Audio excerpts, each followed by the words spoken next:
میرے محترم دوستوں، بزرگوں، عزیز ساتھیوں، نبوت کے جتنے اعمال ہیں ان میں اہم ترین عمل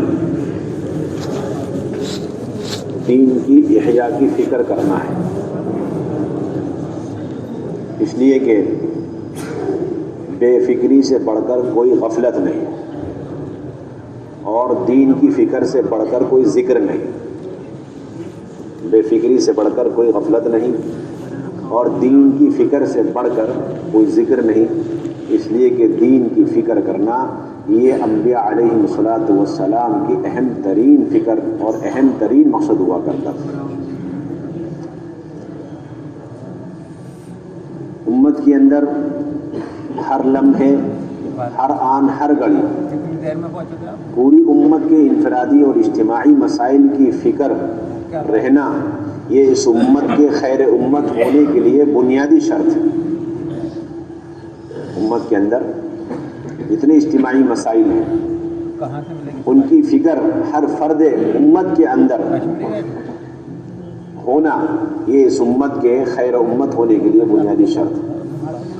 اس امت کے خیر امت ہونے کے لیے بنیادی شرط ہے کہ امت کے جتنے مسائل اجتماعی چل رہے ہیں ان کی فکر ہمارے دلوں کے اندر ہر وقت ہو۔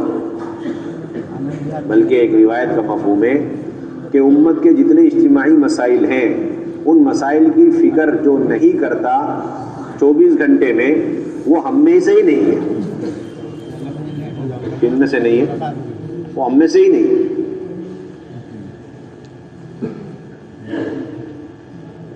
تو میرے بھائیوں، دوستوں، بزرگوں، ان فکروں کے احیاء اور ان فکروں کو دلوں کے اندر ڈالنے، پیدا کرنے کے لیے بنیادی عمل مشورہ ہے،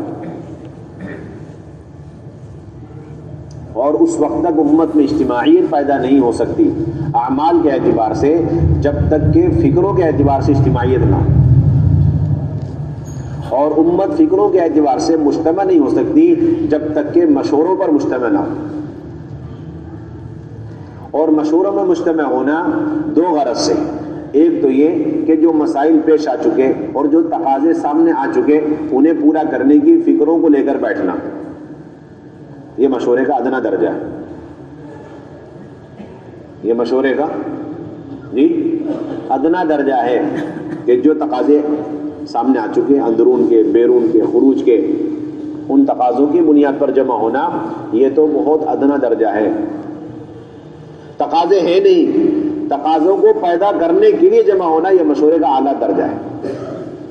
تقاضے ہیں نہیں لیکن تقاضوں کو پیدا کرنے کے لیے جمع ہونا یہ مشورے کا اصل اعلیٰ درجہ ہے۔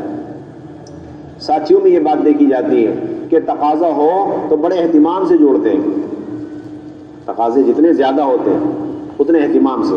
روزانہ کے مشورے میں اہتمام زیادہ کم، اس لیے کہ اس کے امور چھوٹے اور کم ہوتے ہیں، اور ہفتے واری مشورے میں اور زیادہ اہتمام کیونکہ اس کے امور زیادہ ہیں اور تقاضے زیادہ ہیں۔ ماہانہ مشورہ اس کا اہتمام اور زیادہ ہے۔ تو یہ دیکھنے میں آتا ہے کہ جہاں تقاضے زیادہ آتے ہیں جس مشورے میں وہاں اہتمام شرکت کا زیادہ ہوتا ہے، اور جہاں تقاضے نہیں ہوتے وہاں شرکت کا اہتمام بالکل ختم ہو جاتا ہے۔ کوئی کہتی ہے نہیں اب تو کوئی نہیں، نارملی چل رہا ہے، کیا کہتے ہیں؟ ہاں چلو اب چھٹی کر لو، اجازت دے لو۔ ہمارے حضرت فرماتے ہیں کہ تقاضا ہو تو مجھے مشورے میں بلاؤ، اور تقاضا نہیں تو مجھے چھٹی دے دو۔ اس بندے نے، اس شخص نے اس مشورے کو جو نبوت کا اعلیٰ ترین عمل ہے اپنے خواہش کے تابع کر لیا۔ کیا کر لیا؟ اپنے خواہش کے، اپنے جی کے، اپنے خواہش کے تابع کر لیا۔ یہ سوچتا ہو کہ تقاضا ہو تو میں آؤں گا، تقاضا نہیں تو میں نہیں آؤں گا۔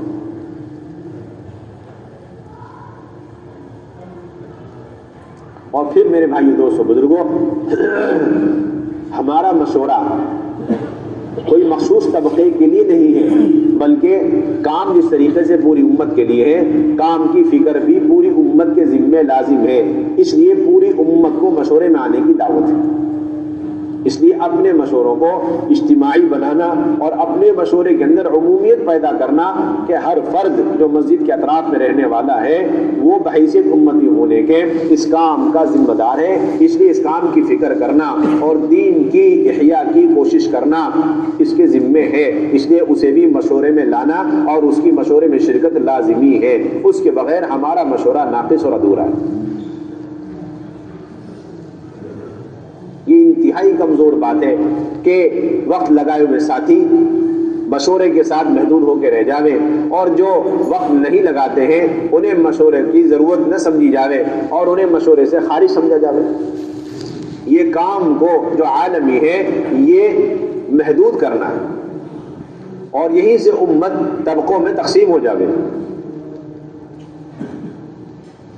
حضور پاک صلی اللہ علیہ وسلم کے زمانے میں منافقین بھی مشوروں میں شرکت کیا کرتے تھے اور کھل کر مشورہ ہوا کرتا تھا. ہر تقاضا ہر فرد کے سامنے رکھا جاتا تھا. ہر تقاضا ہر فرد کے سامنے رکھا جاتا تھا. اس لیے اس وقت ضرورت ہے اپنی اپنی مسجدوں کی سطح پر, اپنے اپنے محلوں کے سطح پر, اپنے ٹھکانوں کی سطح پر اپنے مشوروں کو اثر نو وجود بخشنا اور اسے اثر نو مضبوط کرنا اور اسے معمول سے آگے لانا. اسے معمول سے آگے لانا یہ ہم سب کی اجتماعی ذمہ داری. پہلے سے زیادہ اس وقت اہتمام ہو. کیوں؟ اس وقت تقاضے ہیں نہیں, تقاضے پیدا کرنے کے لیے مشورے میں لاؤ سب لوگ. یہ نا کہ کام تو تھوڑا سا ہے, کم ہے, اس لیے ابھی ہلکا پھلکا مشورہ. جی مشورہ شروع ہو گیا, بہت بڑی بات. ارے شروع تو ہوا, نتیجہ کیا ہے مشورے کا؟ کیا فکریں ہو رہی مشورے میں؟ کیا ہم نے آج اپنے مشوروں میں کسی ملک کی فکر کری, عالم کی فکریں کری, اپنے ملک کے صوبوں کی, دور دراز علاقوں کی, ان کی ہم نے فکریں کری؟ ہر وقت ہمارے ساتھیوں کے فکروں میں یہ بات غالب ہو کہ اس وقت وہ علاقے اور وہ ممالک جو دور دراز کے ہیں, جو ہمارے مرکزی علاقوں سے کافی مسافت پر ہیں, وہاں کام کا کیا حال ہو رہا ہوگا, گشتوں کا کیا حال ہو رہا ہوگا, خروج کا کیا حال ہو رہا ہوگا, کیا کام کا وہی معیار باقی ہے, برقرار ہے جو لاک ڈاؤن سے پہلے تھا. ان فکروں پر ہم سب کو مجتمع ہونا,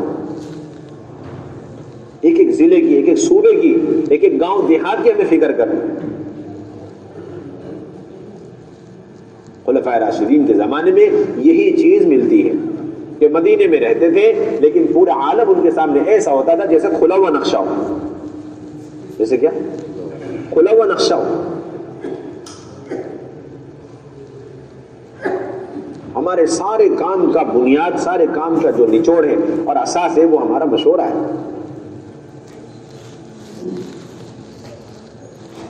میرے بھائیو دوستو بزرگوں, سہولتیں کام کے لیے مل جاوے اور پھر ان سہولتوں کو کام کے لیے استعمال نہ کیا جاوے, یہی سب سے زیادہ پکڑ کا ذریعہ ہے. 24 گھنٹے میں اگر ہمیں چند لمحے کے لیے کام کی سہولت مل جائے اور ہم اس سے فائدہ نہ اٹھاوے تو یہی سخت عذاب کا ذریعہ بن جائے. یہ قرآن سے ثابت ہے. حواری نے عیسیٰ علیہ السلام سے درخواست کی کہ آپ ہمارے لیے پکا پکایا اور مکمل تیار دسترخوان مائدہ آسمان سے اتروا دیں تاکہ ہم عبادت اور دعوت کے لیے فارغ ہو جائیں. ربنا انزل علينا مائدة من السماء تكون لنا عيدا لأولنا وآخرنا وآية منك وارزقنا وأنت خير الرازقين. درخواست کی گئی, اللہ تبارک و تعالیٰ نے انکار نہیں فرمایا. اللہ تبارک و تعالیٰ نے 2 بات فرمائی, ایک یہ کہ ہم اتار دیں گے, دوسری بات یہ کہ یہ جو اتارنا ہے یہ سہولت ہے دعوت اور عبادت کے لیے, اور اس سہولت کے بعد اگر تم نے اپنے آپ کو جیسا کہ وعدہ کیا دعوت اور عبادت کے لیے فارغ نہ کیا, اس سہولت سے فائدہ نہ اٹھایا, تم نے ایسا عذاب دوں گا کہ آج تک ایسا عذاب کسی کو نہ دیا ہو. یہ حضرت ان 5 مہینوں میں مسلسل مشورے میں یہ آئے سنا کر کے ساتھیوں کو سمجھاتے ہیں. ایک تو اپنے ذہنی طور پر یہ طے کر لینا کام بند ہے, سہولت نہیں ہے, مشکلات ہے, یہ تو ہماری اپنی ایک سوچ ہے, ورنہ حقیقت ہے کہ ایسا کچھ بھی نہیں, ایسا کچھ نہیں. ایک ہوا ہے, ایک ذہنیت بن چکی ہے ہماری, اور باطل یہی چاہتا تھا کہ ان کے ذہنوں میں یہ بات بیٹھا دو کہ ابھی کام کا موقع نہیں, حالانکہ یہی کام کا موقع ہے, یہی مشورے کا موقع ہے, یہ ملاقاتوں کا موقع ہے, یہ خروج کا موقع ہے. اللہ نے فرما دیا انی منزل علیکم فمن یکفر بعد منکم فانی اعذبہ عذابا لا اعذب احدا من العالمین. آج تک میں نے کسی کو ایسا عذاب نہیں دیا اگر اس کو اتارنے کے بعد تم نے نافرمانی کری، ناشکری کی. عذاب سخت وعید. یہ تو اصل مشورے کا وقت ہے، یہ اصل تقاضوں کا وقت ہے. اور میرے بھائیو دوستو بزرگوں یہ بات بالکل پکی ہے، جو اپنی مسجد سے مشورے کی حیثیت اور اعتبار سے نہیں جوڑتا وہ دعوت کے کوئی تقاضے پورے نہیں کر سکتے. کوئی جتنے چاہے ملاقاتیں کر لے اور جتنی چاہے باہر کی محنتیں کر لے، ساری محنت ناقص اور ساری محنتیں ادھوری ہیں اگر وہ مشورے کے اعتبار سے مسجد سے نہیں جوڑا. سب سے بنیادی چیز مشورہ ہے. اس لیے آپ صلی اللہ علیہ وسلم نے مشوروں کو وسعت دی اور ہر فرد کو اس پر جمع فرمایا. معمولی بات پر آپ صلی اللہ علیہ وسلم اور خلفائے راشدین مشورے کا اہتمام فرمایا کرتے تھے. جب بھی بڑا مسئلہ آتا تھا فوراً مشورہ ہوتا تھا. اس وقت سارے پرانے ساتھیوں کے میدان میں اترنے کے وقت ہے. یہ بات سیرت سے ملتی ہے کہ جب تک عملہ کام کرنے والا اور ذمہ دار حضرات میدان میں نہیں اتریں گے اس وقت تک اللہ کی مدد کی شروعات نہیں ہونے گی. خندق میں سخت چٹان اور پتھر جب آیا تو آپ نے کسی اور کو نہیں اتارا بلکہ فرمایا انا نازل، میں اتروں گا. بس اس اترنے پر اللہ تبارک و تعالیٰ نے قیصر و کسریٰ کی فتح کی خوشخبریاں اور بشارتیں کنجیں دکھلا دی.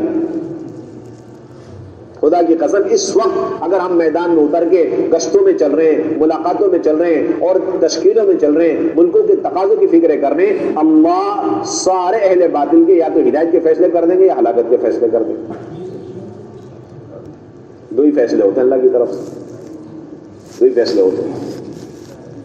سب کے قلوب اللہ کو پلٹ دیں گے ہمارے میدان میں اترنے پر، یا پھر اللہ تبارک و تعالیٰ وہ فیصلہ فرمائیں گے جو اللہ کے علم میں ہے. یہ وقت جو ہے میدان میں عملاً اترنے کا وقت ہے. یہ سیرت میں ملتا ہے جب بھی سخت حالات آئے آپ صلی اللہ علیہ وسلم بنفس نفیس بذات خود میدان میں اترے.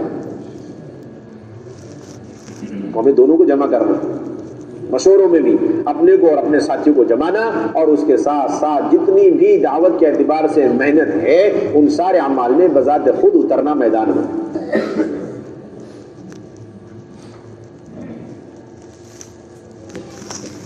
میرے بھائیوں دوستوں بزرگوں، آپ صلی اللہ علیہ وسلم کے زمانے میں جیسا لاک ڈاؤن آیا آج تک ایسا لاک ڈاؤن نہیں آیا. ایسا لاک ڈاؤن آج تک نہیں آیا، نہ قیامت تک آ سکتا. لیکن سیرت میں یہ بات ملتی ہے کہ جتنے سخت لاک ڈاؤن تھے اتنے زبردست مشورے ہوئے اور اتنی زبردست اللہ کی طرف سے مدد آئی جبریل امین کی شکل میں. اور ان سخت سے سخت لاک ڈاؤن پابندی کے حالات میں صحابہ کی، مردوں کی، عورتوں کی جماعتیں نکلی ہیں. یہ سیرت میں ملتا ہے. کیا ملتا ہے؟ بلکہ ایسا ملتا ہے کہ جتنے سخت لاک ڈاؤن اور سخت حالات، ناکہ بندی اور بائیکاٹ ہوتا چلا گیا، اتنی تیزی سے، قوت سے، پھرتی سے، بڑی تیز رفتاری سے کام بڑھاتے چلے گئے. اور یہاں معاملہ یہ کہ جتنی سختی ہوتی چلی جاتی ہے اتنی تیزی سے ہم کام چھوڑتے چلے جاتے ہیں. جو سبب علاج ہے، جو سبب مرض ہے، اسی کو ہم سبب علاج کرتے ہیں. کام چھوڑنا مسئلوں کا حل نہیں ہے، کام کرنا یہ مسئلے کا حل ہے. ہم انتظار میں بیٹھے، راستے کھلیں گے، بارڈر کھلیں گے اور جہاز اڑیں گے تو کام کریں گے. اور یہاں بات یہ ہے کہ جب آپ حرکت کرو گے تو اللہ تعالیٰ راستے کھولیں گے، بارڈر کھولیں گے، جہاز اڑائیں گے. حضرت اس دن فرمایا کہ تم سب نے بیرون کی تشکیلیں چھوڑ دی یہ سمجھ کر کے اب حالات ٹھیک نہیں، اس لیے سارے جہاز بند ہو گئے، سارے بارڈر بند ہو گئے. اگر تم بدستور تشکیلیں کرتے رہتے تو اللہ کی ذات سے پوری امید ہے کہ اللہ ان سارے اسباب کو ہمارے لیے مسخر اور تابع کر کے دکھلا دیتے. فیصلے آپ کے دلوں پر، آپ کے نیت ارادوں پر ہے. فرمائے کہ صحابہ کے زمانے میں ان کے کام کے ارادوں کی وجہ سے اللہ ناممکن کو ممکن بنایا کرتے تھے. کہ انسان کا اور جانوروں کا پانی میں چلنا ایسے جیسے خشکی میں چلنا، یہ ناممکنات میں سے، لیکن اللہ نے صحابہ کے عزم اور ارادے کی بنیاد پر ان کے لیے طریقوں خشکی کی طرح بنا دیا. تو بتاؤ جو ہوائی جہاز ہوا میں اڑتے ہیں، جو ممکنات میں سے ہی ہیں، اگر ہم حرکت میں آ جاویں تو یہ ممکنات کو عمل میں لانا اور اسے تابع اور مسخر کرنا اللہ کے لیے کیا مشکل کام ہے.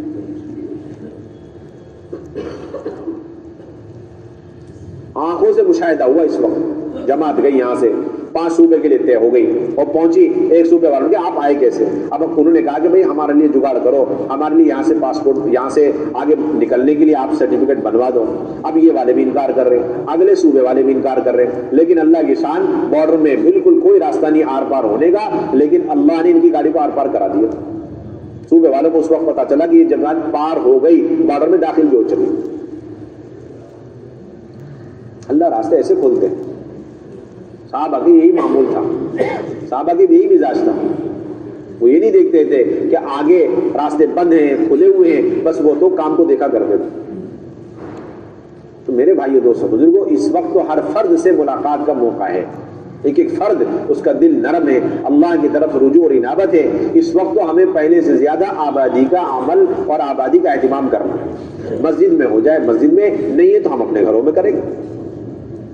ہم نے حضرت کو دیکھا تیسرے چوتھے دن سے ایک فرد بھی چھپا کر کے آیا, کہیں سے یو پی سے آیا, دہلی سے آیا, اسے لے کر حضرت دامت برکاتہم 3 گھنٹے تک ایسے بات کرتے تھے جیسے فجر کا بیان کرتے ہو.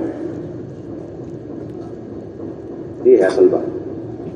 آنکھوں سے ہم نے دیکھا, ایک بندہ آ گیا اسے لے کر کے 3 گھنٹے, صبح آ گیا اس سے بات کر رہے, دوپہر آ گیا تب بات کر رہے, شام آ گیا تب بات, بلکہ جتنا مرکز میں تھا اس سے کہیں گنا زیادہ اپنی انفرادی دعوت کو حضرت نے بڑھا لیا, اور ہم نے اسی کو ادھر سمجھ کے چھوڑ دیا.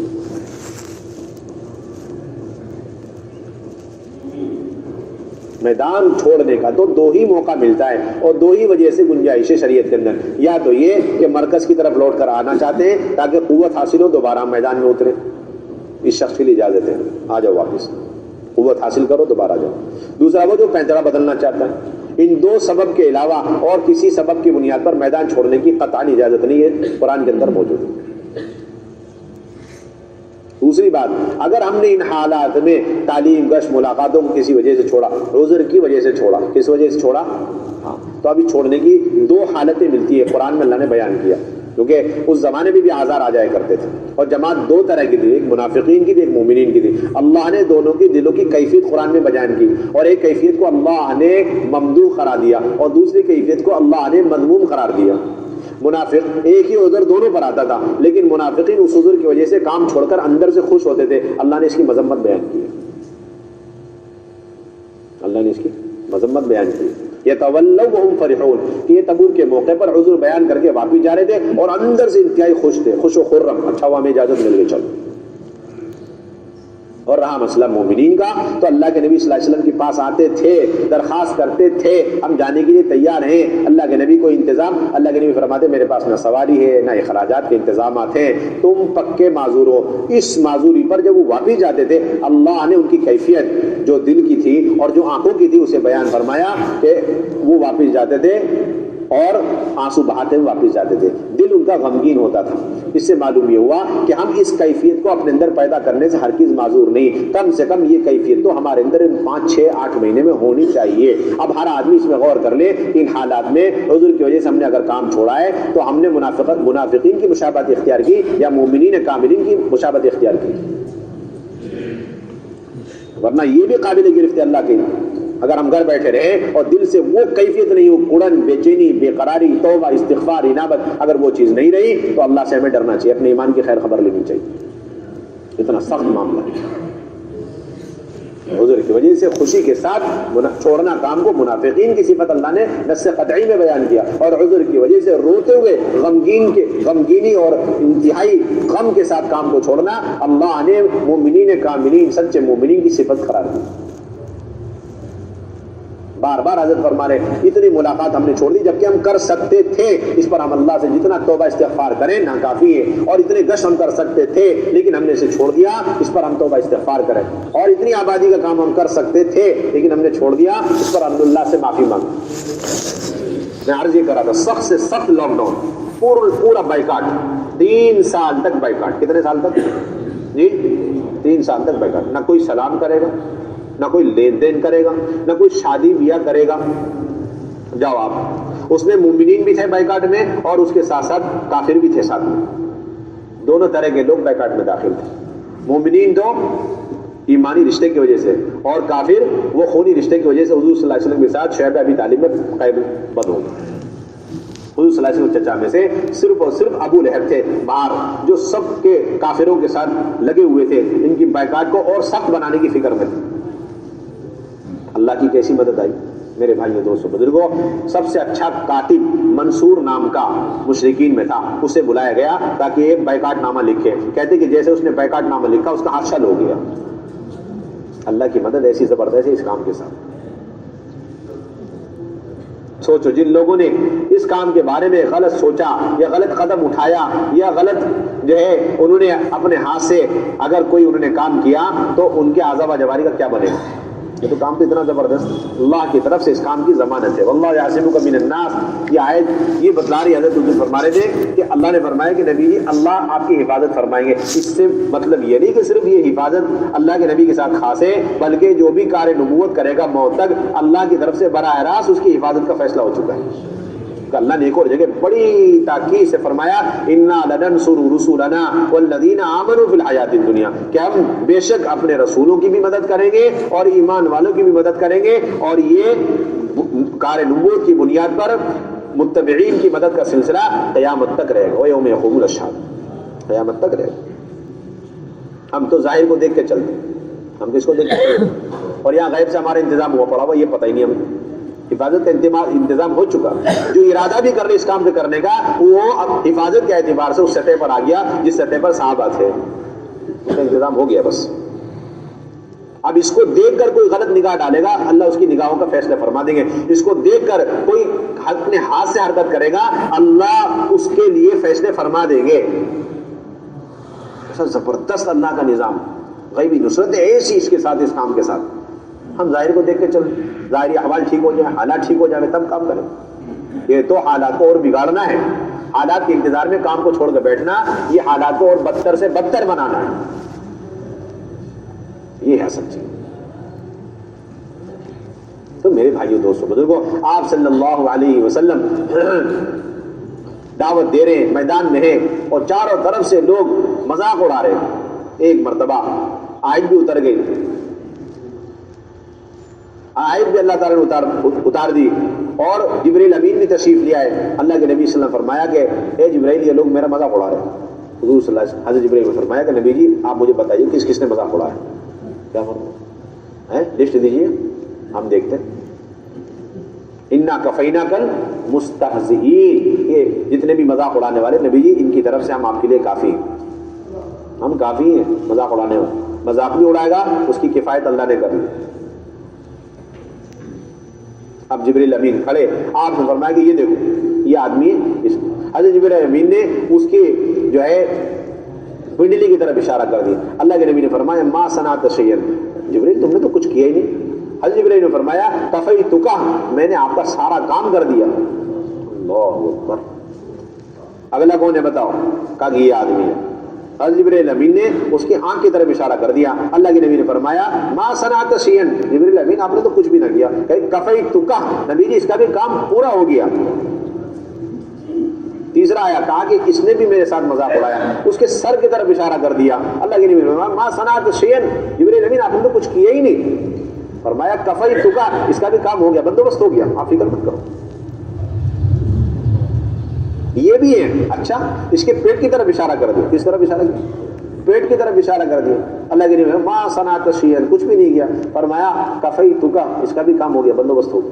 اس طرح 5-6 لوگ تھے، 7-8 لوگ تھے، سب کا کسی کے سر کی طرف اور کسی کی آنکھ کی طرف اور کسی کے پیٹ کی طرف اور کسی کے گلے کی طرف اور کسی کے پنڈلی کی طرف ہو گیا۔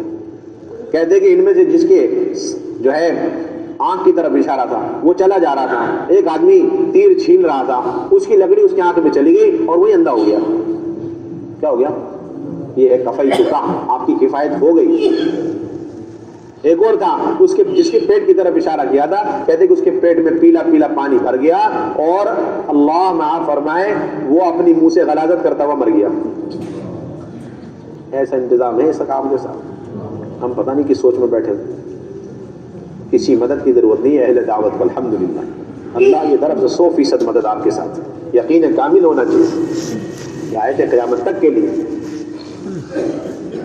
اور جیسے سخت حالات اور اس پر جیسی استقامت، ویسے سخت حالات کے مد مقابل اللہ ایسے ہی غیب سے مدد کرے گا، ایسی ظاہر کے خلاف. جس کی پنڈلی کی طرف اشارہ کیا کہتے ہیں کہ اس کی پنڈلی میں بھی کچھ لگا اور اسی وقت اس کا بھی انتقال ہو گیا. اور جس کے سر کی طرف اشارہ کیا اس کے سر میں ایسے بڑے بڑے بڑے بڑے تھوڑے نکلے, اس کا بھی وہی کام پورا ہو گیا. جتنے کی طرف اشارہ کیا جبرائیل امین نے سب کا کام پورا ہو گیا. تو کام ایسا ہے, زبردست کام. ہمیں تو اس وقت آبادی اور ملاقاتوں کا نظام, تو میں عرض کر رہا تھا کہ بائیکاٹ ہو گیا, لکھنے والے کا ہاتھ بیکار ہو گیا. کس کا ہاتھ بیکار ہو گیا؟ کیا ہو گیا؟ یہاں تو یہ کہ خط پھاڑ دیا تو سمجھو اس کی حکومت پھٹ گئی. خط پھاڑ دیا تو صحابی تو وہاں سے بڑی تیزی سے نکل گئے, ان کے پیچھے لوگوں نے آدمی دوڑایا. انہوں نے یہ سوچ لیا کہ جس نے ہمارا خط پھاڑا اب اس کا ملک پتہ نہیں کب کس شکل میں پھٹنے والا, اور اللہ کا عذاب کب کس شکل میں اس ملک والوں پر آنے والا, اس وجہ سے جلدی سے نکل گئے وہاں سے. کام تو ایسا ہے نبوت والا کام, اتنی تیزی سے مدد آتی اللہ کی طرف. کون سے آسمان کے فرشتے بلوانا چاہتے بلا لو, 2 رکعت نماز سے 100 نمبر لگاتے, وہ تو نہیں آتے. 2 رکعت نماز پڑھ لو, کوئی سے بھی آسمان سے فرشتے آ جائیں گے. بلکہ جو شخص اپنے تقاضوں کو آگے پیچھے کر کے دعوت کے تقاضوں کے لیے آگے بڑھتا ہے, فرشتے لڑتے ہیں, اللہ سے مطالبہ کرتے ہیں, اللہ اس بندے نے تیرے کام کے لیے اپنے کام کو چھوڑ دیا, مجھے ذمہ داری دے دے, اس کام کو میں نپٹاؤں گا. فرشتے لڑتے ہیں آپس میں. ایسا کام اللہ نے دیا ہوا, ایسا کام اللہ نے دیا. فرشتے آپس میں ولی نہیں امرہ ہوں, اللہ اس کے کام کے تقاضے میرے اوپر ڈال دے, میں دیکھ لوں گا اس کو. اللہ کا نظام ہے ایسا. میرے بھائیوں دوستوں بزرگوں, یہ جتنے بھی حالات بنائے جاتے ہیں یہ تو کام کرنے والوں کو مایوس کرنے ہی کے لیے ڈالے جاتے ہیں. اور پھر جب کام کرنے والے ان حالات میں اللہ پر بھروسہ کر کے آگے بڑھتے ہیں, اللہ تبارک و تعالیٰ جن جن راستوں سے یہ حالات آئے انہی راستوں سے اللہ تعالیٰ ان کے فیصلے بھی فرما دیتے. مکے کی رات تھی, ایک پہاڑ تھا جبل ابو قبیس, وہاں سے ایک آواز آئی, ایک غیبی آواز, جس کا خلاصہ یہ تھا, ارے کفار مشرکین مکہ, تم لوگوں نے اپنے آبا و اجداد کو چھوڑ دیا اور ان کے دین اور مذہب کو, ملت کو چھوڑ دیا, اور تم ان کے ساتھ ہو لیے جو تمہارے آبا و اجداد تمہارے دین و مذہب اور ملت کی برائیاں بیان کر دیں. میں تو آنکھوں سے یہ دیکھ رہا ہوں, مجھے آنکھوں سے یہ نظر آ رہا ہے کہ گھوڑ سوار آ رہے ہیں اور وہ سب کے سب ان مسلمانوں کو ختم کر رہے ہیں. آواز آئی رات کے وقت میں, کہاں سے آ رہی جی؟ وہاں سے. اب یہ سنتے ہی سارے مشرکین ان کے سینے چوڑے ہو گئے, بڑے خوش, آپس میں یہ جو اشعار صبح صبح رات کے وقت میں ہے اس کو آپس میں گنگنا رہے ہیں, تذکرے کر رہے ہیں, مذاکرے. مسلمانوں میں تھوڑی سی کارگزاری پہنچی, اللہ کے نبی آج ایسا نیوز آیا, چلاتے نا ایسا اس زمانے سے, آج کی بات نہیں ہے, مایوس کرنے کے لیے. اللہ کے نبی نے فرمایا مجھے معلوم ہے کس نے چلایا, وہ ایک شیطان ہے, اس کا نام مسار ہے. مسار کس نے چلایا یہ جی؟ مسعر شیطان کا نام, اس نے چلایا. واللہ یخزی, اللہ اسے بہت جلد رسوا کر کے دکھلائے گے. بس ہم سب کے زبان میں ہر وقت یہ بات ہونی چاہیے کہ یہ مسعر کا کام ہے. واللہ یخزی, ھذا مسعر واللہ یخزی, ھذا مسعر واللہ یخزی, یہ مسعر کا کام ہے اور اللہ اسے ذلیل کرے, بس اس کے علاوہ کچھ نہیں ہونا چاہیے. اب کیا ہوگا؟ کچھ نہیں, ھذا مسعر واللہ یخزی, بس اس کے علاوہ کچھ نہیں. 3 دن نہیں گزرے, دوبارہ وہیں سے ایک اور میسج آیا. اس کا خلاصہ کیا تھا؟ اس کا کیا خلاصہ تھا؟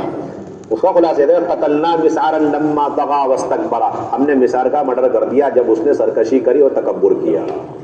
وہیں سے میسج آیا, اسی پہاڑ سے, اسی ٹائم پہ اور اسی رات میں, 3 دن کے بعد. اور ہم نے ایسا وار اس پہ, ایسی تلوار اس پہ چلائی کہ جس نے اس کے ٹکڑے ٹکڑے کر دیے. اب مسلمان خوش, اب کارگزاری اللہ کے نبی کی خدمت. یہ سارے واقعات حیات صاحب موجود ہیں تائیدات غیبیہ میں, کہیں ادھر ادھر نہیں ہے. غیبی مددوں کے باب کے اندر یہ سارے واقعات نقل کیا تو مولانا یوسف لگے. اب دوبارہ کارگزاری کی مجلس لگی. کیا ہوا بھائی؟ ہم سب نے آواز سنی ان کی مجلسوں میں, صف ماتم اور ادھر. تو اللہ کے نبی نے فرمایا میں جانتا ہوں یہ میسج بھی کس نے چھوڑا. یہ ایک جن تھا, دیو ہیکل, بڑا خطرناک, اس کا نام تھا سمحج. کیا نام تھا اس کا نام؟ سمحج. وہ ابھی چند دن پہلے میرے ہاتھ میں مسلمان ہوا, مجھ سے بیعت ہو گیا, اور میں نے اس کا نام بدل کے عبداللہ رکھا. کیا رکھا؟ عبداللہ رکھا. اس نے مجھ سے کہا تھا جب سے یہ میسج چلا ہے نا 3 دن سے میں اس آدمی کی تلاش میں ہوں, آج ملا, میرا کام نمٹا دیا. اللہ اکبر. ہمارا کام ایسا ہے, کہاں ہم پڑے ہوئے ہیں، کہاں ہمیں؟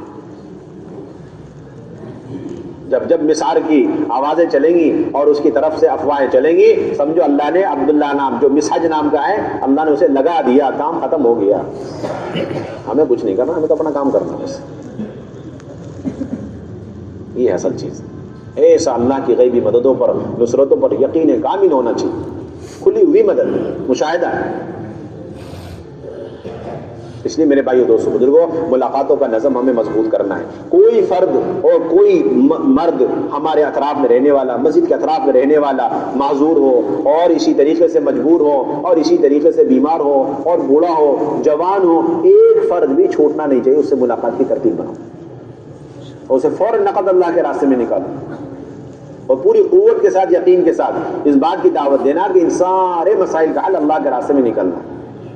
کیونکہ سیرت میں ہی ملتا ہے، جتنا لاک ڈاؤن بڑھتا چلے گا جماعت نکلتی چلی گئی. 3 سال تک وہاں پر کوئی کھانا نہیں، پینا نہیں، کچھ بھی نہیں. حتیٰ کہ در بعد رشتے دار رحم کھا کر کے وہ اپنے اونٹوں پر، خچروں پر سامان کھانے پینے کے غلے ولے بھر کے آہستہ سے جاتے تھے، بالکل مڈ نائٹ، رات کے وقت میں. اور جو راستہ ہوتا ہے نا غار وار کا، اس راستے سے اندر کر کے پیچھے سے اسے ہانک کر کے بھاگ جاتے تھے. صحابہ سمجھ جاتے تھے بھائی اللہ کی مددیں لے کر کھا پی لیا، اور پتہ نہیں اب اگلا ٹرک کب آئے گا کھانے پینے کا. یہ چلتا ایسا بھی ہوتا تھا کہ پتہ لگ گیا کہ یہ راستے سے کھانا اندر جا رہا ہے تو ابو جہل کھڑا ہوا تیار، اب جو لے کر کے آ رہا ہے اسے وہیں روک دیا، اندر نہیں لے جا سکتا. ایسا بھی ہوا. اور اللہ معاف فرمائے، وہ ابو جہل اور مشرکین اونچی جگہ پہ کھڑے ہو کے دیکھتے تھے کہ مسلمان مرد اور عورت، ان کے بچے بلک بلک کے بھوک کی وجہ سے رو رہے ہیں، تو یہ ڈاکے مار کے ہنستے تھے. لیکن اللہ کی شان ان 3 سالوں میں روایت میں یہ نہیں ملتا کہ جبرائیل امین کے آنے کا سلسلہ اور قرآن کے سیکھنے سکھانے کا سلسلہ، ایمان کے حلقے مذاکروں کے سلسلے اور دعوت دینے کے سلسلے اور نمازوں کی مشق، یہ ساری چیزیں ختم ہو گئی. روایت میں کہیں نہیں ملتا. برابر جبرائیل امین آ رہے ہیں اس گھاٹی کے اندر جہاں پر نہ دانہ ہے کھانے کو اور نہ قطرہ ہے پینے کو، اور وہاں اللہ کا رسول، اللہ کا کلام اتر رہا ہے، جبرائیل امین اتر رہے ہیں. پتہ یہ چلا کہ جتنے سخت لاک ڈاؤن کے درمیان ہم اللہ پر بھروسہ کر کے اللہ والے اعمال کریں گے، سمجھو اللہ کو اتنا قریب پائیں گے، اللہ کی مدد اتنی قریب ہم پائیں گے.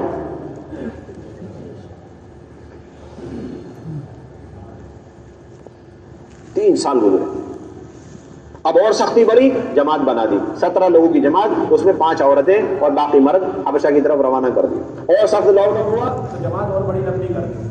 70 لوگوں کی جماعت جس میں 17 عورتیں. اب کتنی بڑی جماعت؟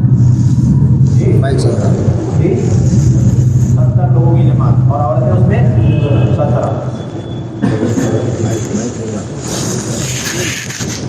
اور اتنے سب حالات کہ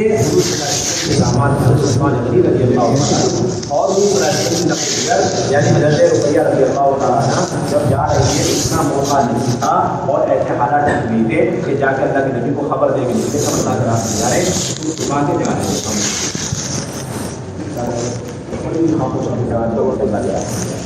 کسی مشرک خاتون نے دیکھ کر آگے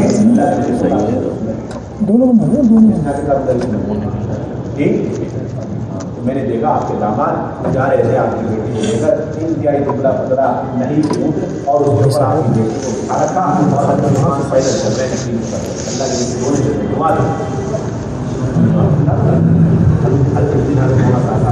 کے رونے لگے بچپن میں کہ صاحب آنی بڑی سختیوں میں کام کر دیا اور سختیوں میں کام نہیں کرتا ہے. کیسے سختیوں میں کام مہمانوں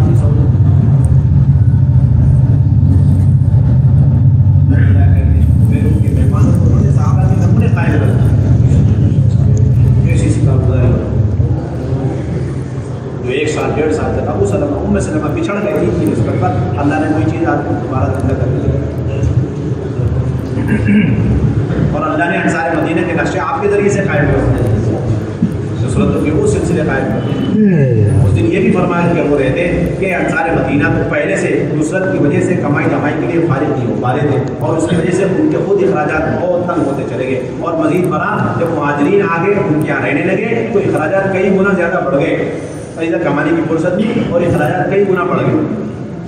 یہ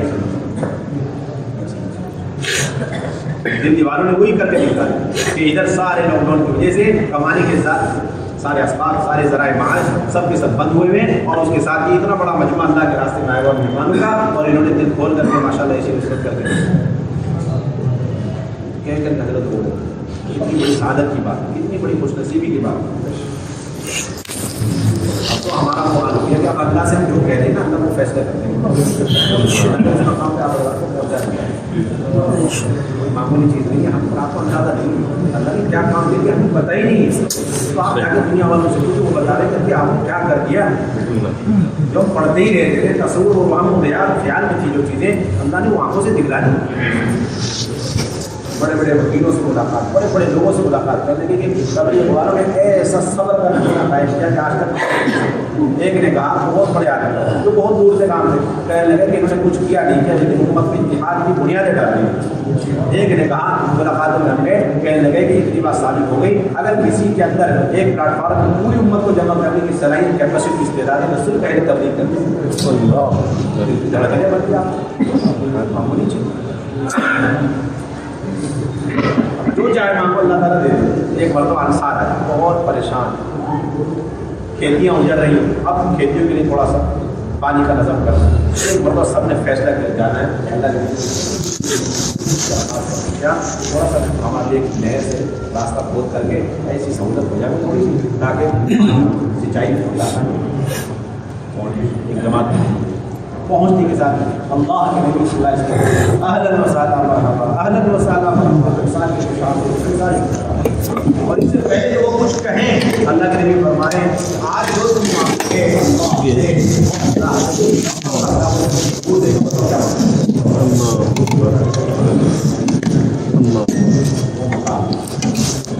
انصار دیکھ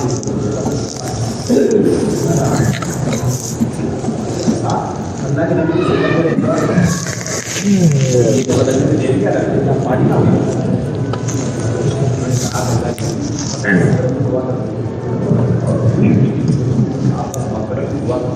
اللہ کے نبی صلی اللہ علیہ وسلم اللہم اغفر للانصار ولابناء الانصار ولابناء ابناء الانصار ولنساء الانصار، اے اللہ کو انصار کی مغفرت فرما، ان کی اولاد کی اولاد کی اولاد کی نسلوں کی ان کی عورتوں کی حتیٰ کہ ان کے غلاموں کی مغفرت فرما، اور خوش سارے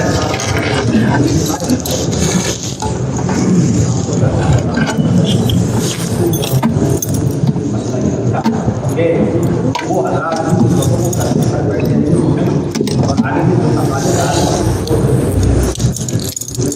بھی انصار مہاجرین کے برابر رکھ کر کے باہر کے تحالف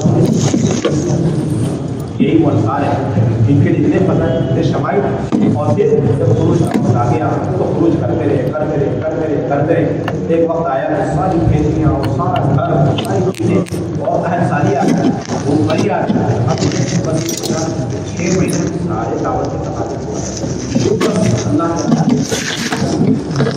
اندر رہ کے سارے کام کریں گے، یعنی اللہ کے راستے بس اس آیت کا اترنا تھا، بس اس خیال کا دل میں آنا تھا، ادھر سے آسمان سے اللہ نے آیت اتار دی اور فرمایا کہ وَلَا تُلْقُوا بِأَيْدِيكُمْ إِلَى التَّهْلُكَةِ، کہ تم اپنے آپ کو ہلاکت میں مت ڈالو۔ اتنی نصرت کرنے کے باوجود، اتنے فضائل مناقب کو حاصل کرنے کے بعد ان کے اوپر سے خروج ساقط، ان کے اوپر سے کیا ساقط نہیں ہوا؟ خروج ساقط نہیں ہوا۔ میرے بھائیوں دوستوں بزرگوں، ترتیب پر نکل جانا یہ اپنے ذات کے اعتبار سے اپنی ذاتی زندگی میں دین لانے کے لیے تو کسی درجے میں کافی ہو سکتا ہے، لیکن پورے عالم میں دین انقلاب پیدا کرنے کے لیے ترتیبوں پر چلنا ناکافی ہے۔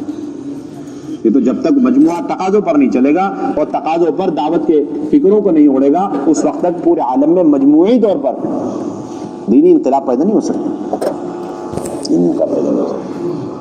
اس لیے میرے بھائیو دوستو بزرگوں، اپنے مشوروں کا نظام مضبوط کرنا اور ملاقاتوں کا نظام قائم کرنا، اور بلکہ اب آج تک ہم جن لوگوں کے پاس نہیں پہنچے ملاقاتوں کے اعتبار سے ان تک پہنچنا، اور ہر ایک کو اعمال دعوت کے اوپر جمع کرنا، مجتمع کرنا، یعنی کہ پہنچ کے ملاقات کر دی چھوڑ دیا کہ یہ نہیں، یہ تو موقع ہے، سب کے دل مطمئن ہے، اس وقت سب کے دلوں میں انشراح ہو چکا ہے کہ یہ ہے اصل کام۔ ایسے موقع سے فائدہ ہم نہ اٹھائے تو کون اٹھاوے گا؟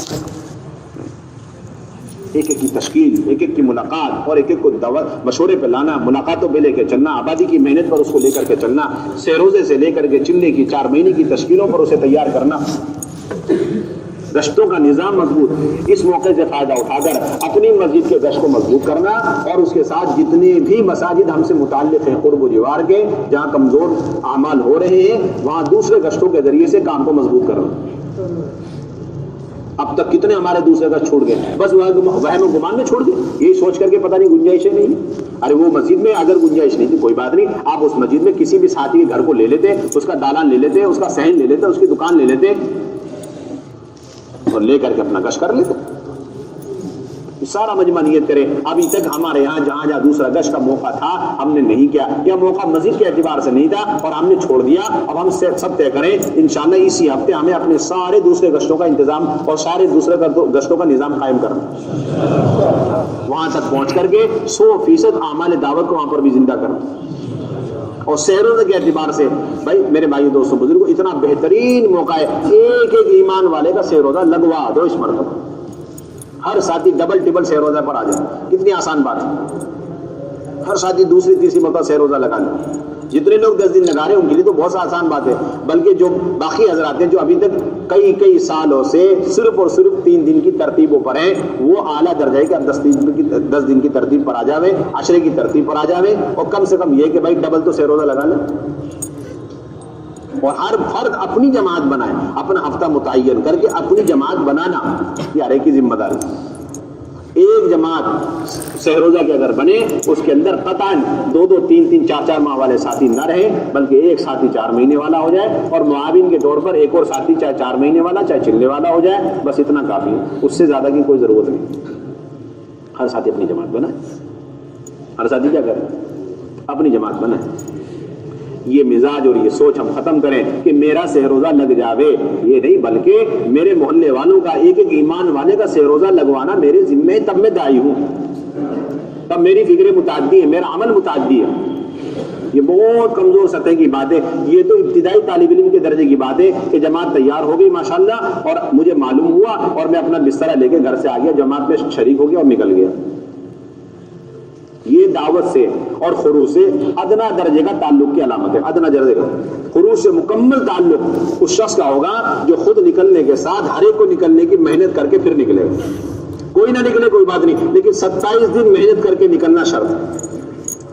لوگ کہتے ہیں 27 دن جو ہے حلال کمائی کے لیے، 3 دن اللہ کے راستے میں نکلنے کے لیے، اور یہ کہا جا رہا ہے کہ 27 دن 27 لوگوں کو تیار کر کے 3 دن میں سب کو لے جانے کے لیے، 27 دن میں 27 لوگوں کو تیار کر کے 3 دن میں لے جانے کے لیے۔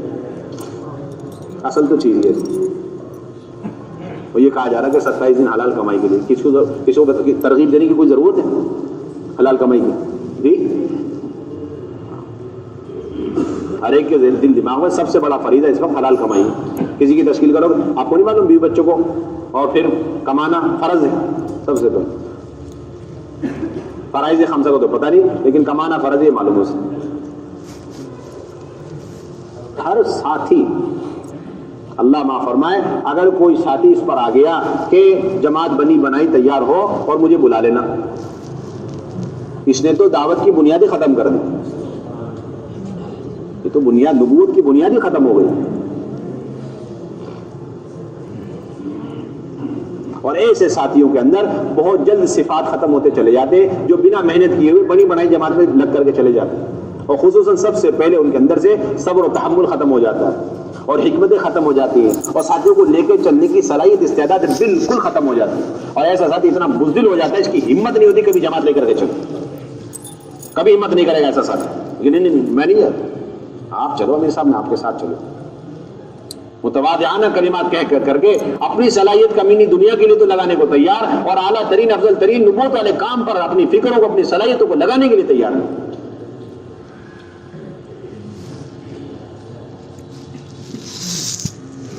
انتہائی ذلیل دنیا، اس کے لیے 27 دن پوری طاقت لگاؤ، اور پھر اعلیٰ ترین اور اشرف ترین عمل اللہ کے راستے میں نکلنا، اس کے لیے کوئی محنت نہیں۔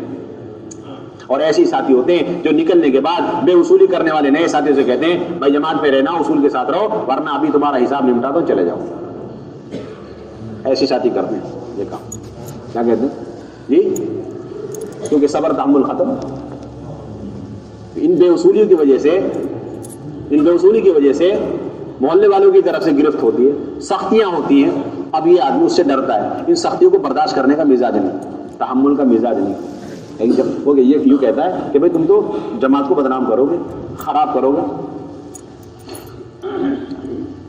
حالانکہ ہمارا کام تو ہے ہی بدنام ہو کے کرنے کا. کیا ہے جی؟ ہاں، ایک جماعت گئی، بیرون کے ساتھی تھے، تعلیم کے حلقے میں ڈنڈ پھیلنا شروع کر دے، ایک دم سے توڑ دے بالکل بھرے مجمع، اور خصوصی ملاقاتوں میں بھیج دیا تو اسی دروازے پہ لٹک کر کے یہ بھی شروع کر دیا. ہاں، سوچو آپ، اب انہیں لائے گا کون راستے پہ؟ ہم چاہتے ہیں کہ جماعت ایسی ہو.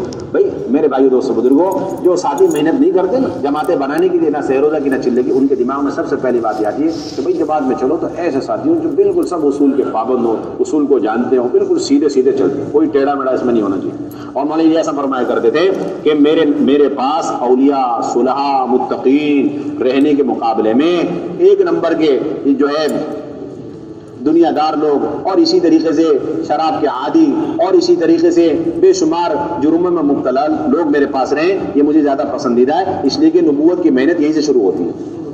کچے مال سے تو سارا کام شروع ہوتا ہے. کون سے نبی کے پہنچتے ہی یا کسی نبی کو ایسے قوم میں کبھی بھیجا گیا؟ آپ بتاؤ کہ وہ سارے کے سارے صلحاء اور متقین پہنچتے کے ساتھ میں اہل مسالہ استقبال کر رہے ہو نبی کا؟ کوئی نہیں ملے گا، کوئی نہیں ملے گا. بلکہ مشترک اور متفق علیہ مسئلہ ہے کہ نبی کی بعثت ہوتی ہی تھی ایسی قوم کے پاس جن کے اندر استقبال تو گیا، استدبار کی کیفیت پیدا ہو گئی، انکار کی کیفیت پیدا ہوگی، دیکھنے کو تیار نہیں اور بات سننے کو تیار نہیں، کان میں انگلی ٹھوک. ایسے نبی کے پاس بھیجتے.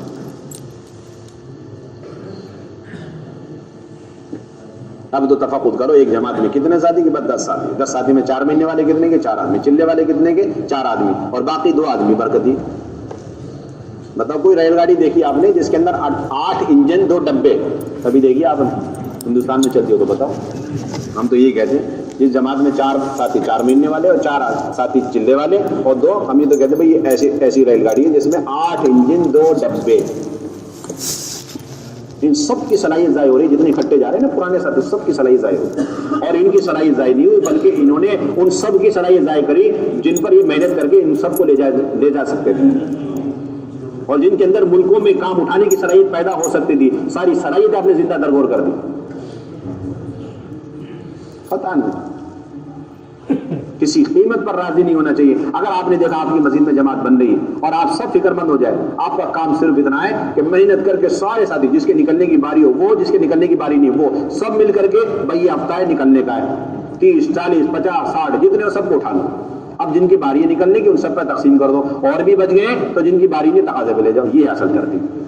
اب اللہ معاف فرمائے، طے ہو چکا، فلاں صاحب عبد الرحمان صاحب جانے والے ہیں اور یہ اس ہفتے کی باری ہے. اور ایک جماعت میں کتنے ہوتے ہیں؟ 10 سے 15 ساتھی ہوتے ہیں، اور 10 سے 15 ساتھی تو یہ 2 ہی بنا لیں گے، باقی ساتھی بالکل فارغ اپنے کاروبار میں لگے ہوئے، شیئر نہیں کرتے اس کام میں کہ میرے بھی 1-2 بندے اس جماعت میں لگ جائیں. اور پھر 15 تشکیل ہونے کے بعد ہر چیز اس سے آگے کی تشکیل کرنے کے نہیں. اب تیار ہو کر کے لوگ آئیں گے تو کہیں گے نہیں جماعت کمپلیٹ. لا حول ولا قوت الا باللہ. جماعت کیا بولتے ہیں؟ کمپلیٹ ہو، ٹکٹ بن گیا، رخ بن گیا، اب کوئی گنجائش نہیں. ریل گاڑی اتنی بڑی جا رہی ہے اس میں 4 آدمی ایکسٹرا نہیں جا سکتے. یہ ہمارا معیار بن چکا ہے. 1 آدمی 15 آدمی، ایک ساتھی اس کے ساتھ 15 آدمی، اب اس سے زیادہ کوئی تشکیل نہیں کرتا. یہ بات نہیں ہمارے یہاں تو یہ سب مل کر کے تشکیل کرو. جس دن جانے کی باری ہے ان کی ہے اور 4 ساتھی ہیں ان کی نہیں ہے، لیکن اس جماعت بندی میں ان سب کا برابر ایسا حصہ لگنا چاہیے جیسے اپنی جماعت بنا رہے ہیں. ورنہ وہ ہمارا مزیدار ساتھی نہیں ہے، وہ برکتی ساتھی ہے، وہ دائی نہیں ہے پکا. اب سب نے مل کر وصولیاں بھی کی، سب لے کر کے آئے. ایسا لگ رہا ہے جیسے یہ بھی جانے والے یہ بھی جانے والے. اب مشورے کی باری ہے تب پتہ چلا کہ نہیں جانے والے تو یہ ہیں اور اتنے یہ جانے والے نہیں. لیکن اب اتنا سارا مجمع بیٹھا ہوا، اب کیا ہو؟ اب ہے مشورہ. یہ تو نکل گئے ترتیب پہ، اب آ جاؤ 2 ساتھی تقاضے پہ. آپ بھی نکلو جی، کیا جی؟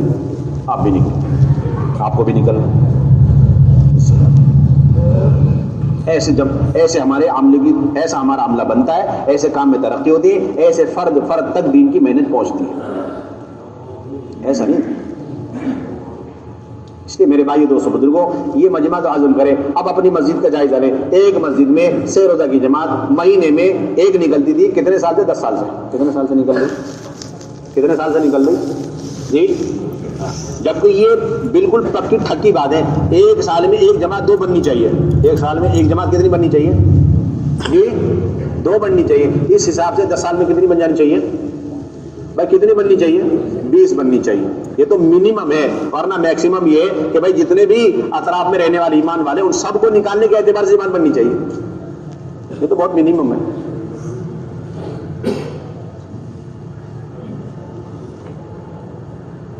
تو ہر فرد اپنی جماعت بنا لے اور جن کی باری نہیں ہے وہ بھی مل کر کے جماعت بنائے.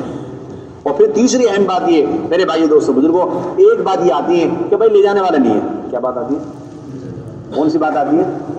آئے لے جانا. اصل میں یہ اس وجہ سے آ گئی کہ ہم نے دعوت کو محنت نہیں سمجھا, دعوت کو بیان تقریر سمجھا. ایک جماعت میں فلاں بھی ہیں فلاں بھی ہیں فلاں بھی ہیں. بھائی کیوں؟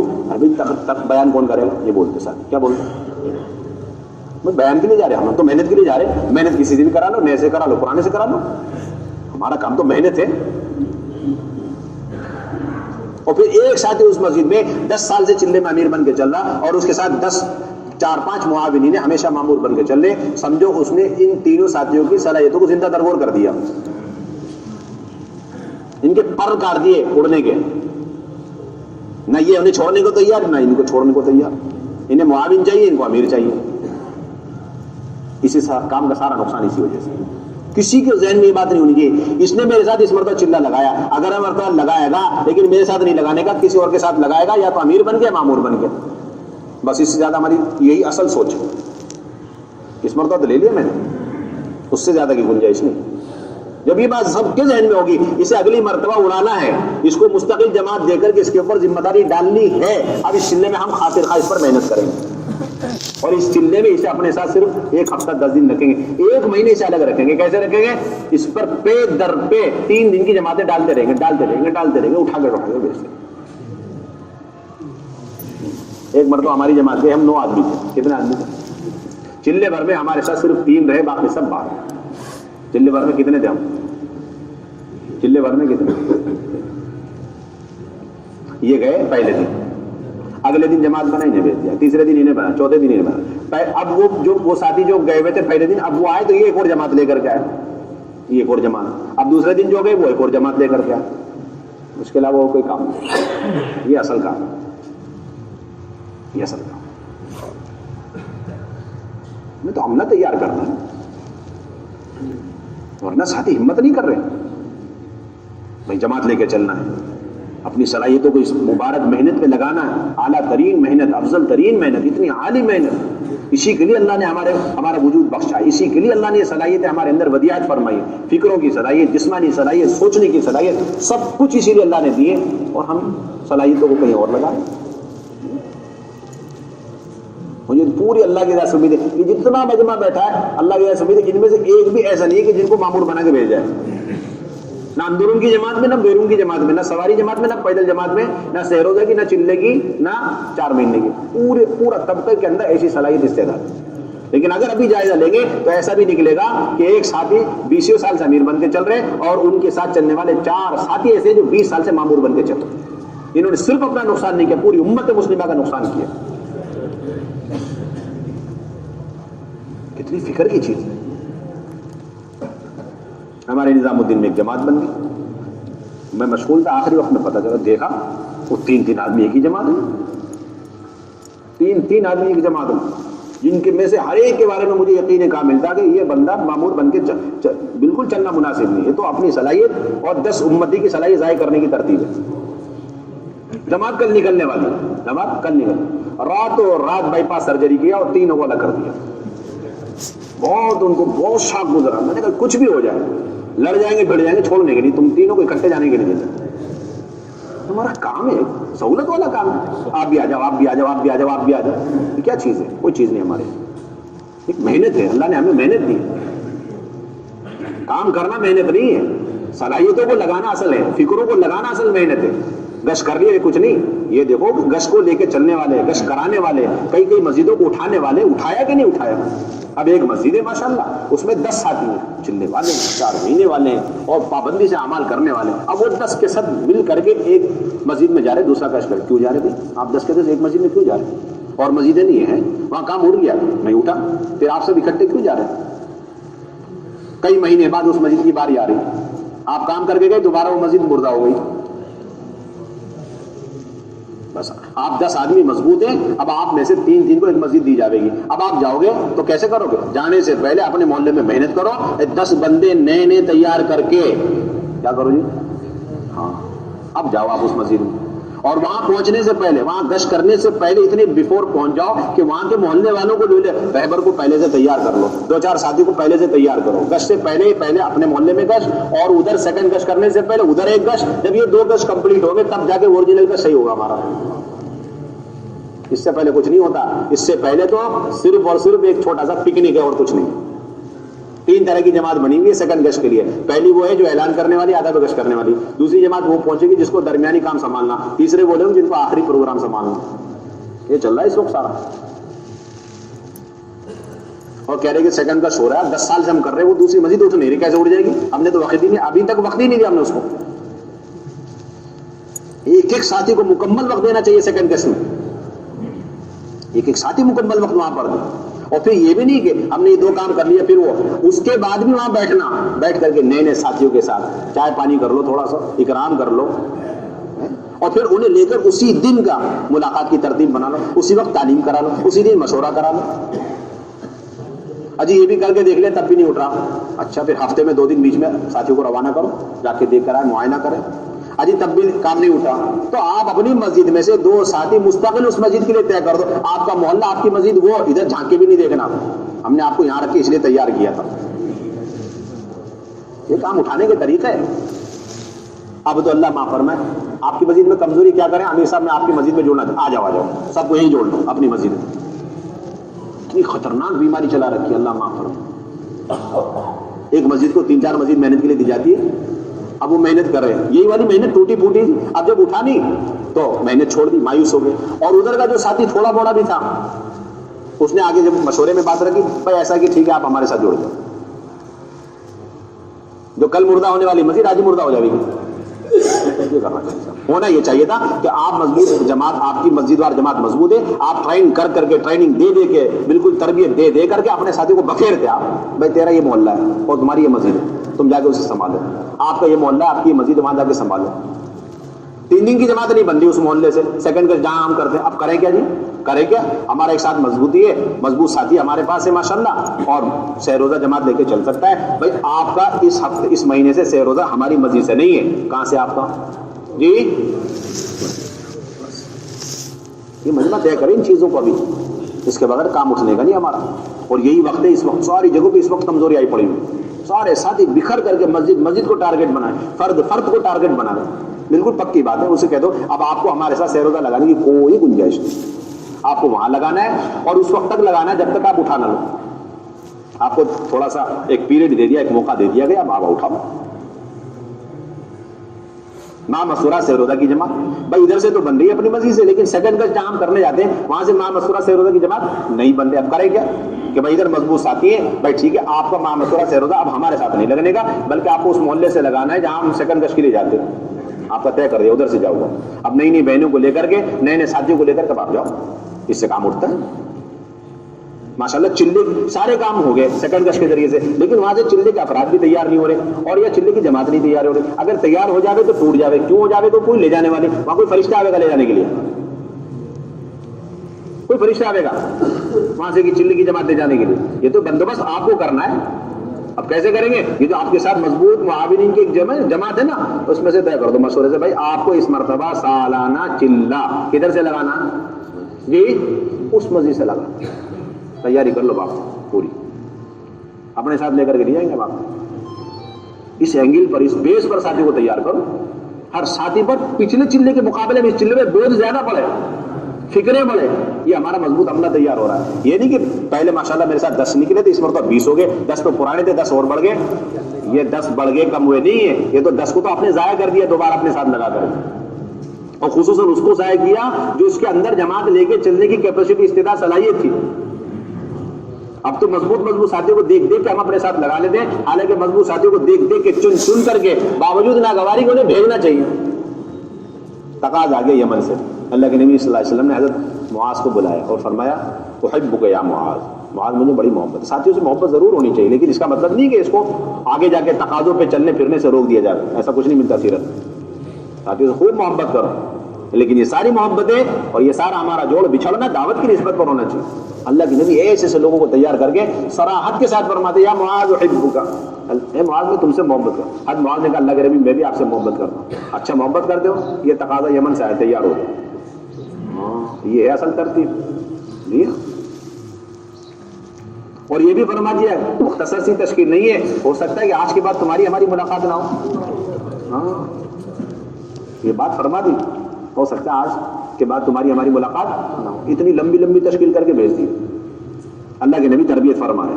اب آئے عدل اور قارا، یہ دو قبیلے ہیں، یہ آئے، انہوں نے کہا ہمارے یہاں تھوڑی سی چلت پھرت ہے، ہم چاہتے ہیں آپ کچھ ایسا آدمی مضبوط بھیج دو۔ لباس پینا یقرؤوننا القرآن ویفقہوننا فی الدین، ایسا آدمی بھیج دیجیے گا جو اعمال دعوت کے ساتھ ہمیں دین کی سمجھ بھی ہمارے اندر پیدا کرے اور ہمیں قرآن بھی سکھلا دے۔ یہ آگے درخواست ہے۔ یا اللہ کے نبی صلی اللہ علیہ وسلم نے 6 آدمی کی جماعت بھیج دی، جاؤ۔ کتنوں کی جماعت بھیج دی؟ 6 آدمی بھیج جماعت بھیج۔ ایسا بھی ہوا جیسا ہمارے ساتھ ہوتا نا کہ ادھر بھیجو تو ساتھیوں کو ناگواری ہوتی، کیونکہ وہاں نہ کوئی استقبال ہے، نہ کوئی اکرام ہے، نہ کوئی ماحول ہے، نہ کوئی بیس ہے۔ حضرت علی رضی اللہ عنہ کو یمن بھیجنے لگے تو حضرت علی نے فرمایا کہ اللہ کے نبی وہ تو ایسے اڑیل قوم ہے اہل یمن، ایسے ایسے کیس، ایسے ایسے مسئلے میرے پاس لائیں گے کہ اس کو حل کرنے کے لیے میرے پاس علم بھی نہیں ہے اتنا، میں کیا کروں ادھر جا کر کے، میں تو پھنس جاؤں گا۔ اللہ کے نبی نے وہیں جانا پڑے گا، تمہیں وہیں جانا پڑے گا، ہم نے اس لیے تیار کیا تھا اپنے پاس رکھنے کے لیے، نہیں وہیں جانا تم۔ پھر میں کروں کیا؟ اس کا علاج میرے پاس۔ کہتے کہ اللہ کے نبی نے سینے پہ یوں تھپکی دی اور فرمایا اذهب، اب چلو، فإن اللہ سيهدي قلبك ويسدد لسانك، اللہ پیش آنے والے سارے مسائل کی طرف تمہارے دل کو متوجہ کر دیں گے اور اس کے مطابق تمہارے زبان سے اچھے الفاظ بھی نکلوا دیں گے، جاؤ کام کرو۔ عجیب ہے کام، ہمارا سارا معاملہ اٹھا، ادھر آ جاؤ، ادھر آ جاؤ، ہمارے پاس جڑ جاؤ، اپنی مسجد سے جڑ جاؤ، یہ کوئی چیز نہیں۔ حضرت ابو موسیٰ، حضرت عمار بن یاسر، وہ بھی بڑے فقہاء صحابہ میں سے، حضرت عمار بن یاسر جو فرماتے ہیں کہ حضور صلی اللہ علیہ وسلم نے مجھے قبیلے قیس کے پاس بھیج دیا، تو تیار مجھے ادھر کیا، مسجد النبوی میں رکھے، اور پھر کہاں بھیج دیا؟ یہ میں وہی مثال دے رہا ہوں کہ کمزور کمزور پٹیوں میں جہاں پر کوئی محنت قابو میں نہیں آ رہی، اب اپنے ساتھی وہاں لگا دو مستقل۔ تو قبیلے قیس بھیج دیا اور کہا کہ پورا دین سکھلانا، ایسا نہیں صرف گشت کر کے آ جانا، سارا دین سکھلانا، نماز، ذکر، تلاوت، ساری چیز۔ کہتے کہ میں وہاں گیا تو ایسی بری حالت، ایسی بری کنڈیشن، بس درندے وحشی اونٹوں کی شکل تھی ان کی، وحشی اونٹوں کی طرح ان کے صفات تھے، اور انہیں اپنے اونٹ اور چوپایوں کے علاوہ کسی چیز کی فکر نہیں تھی۔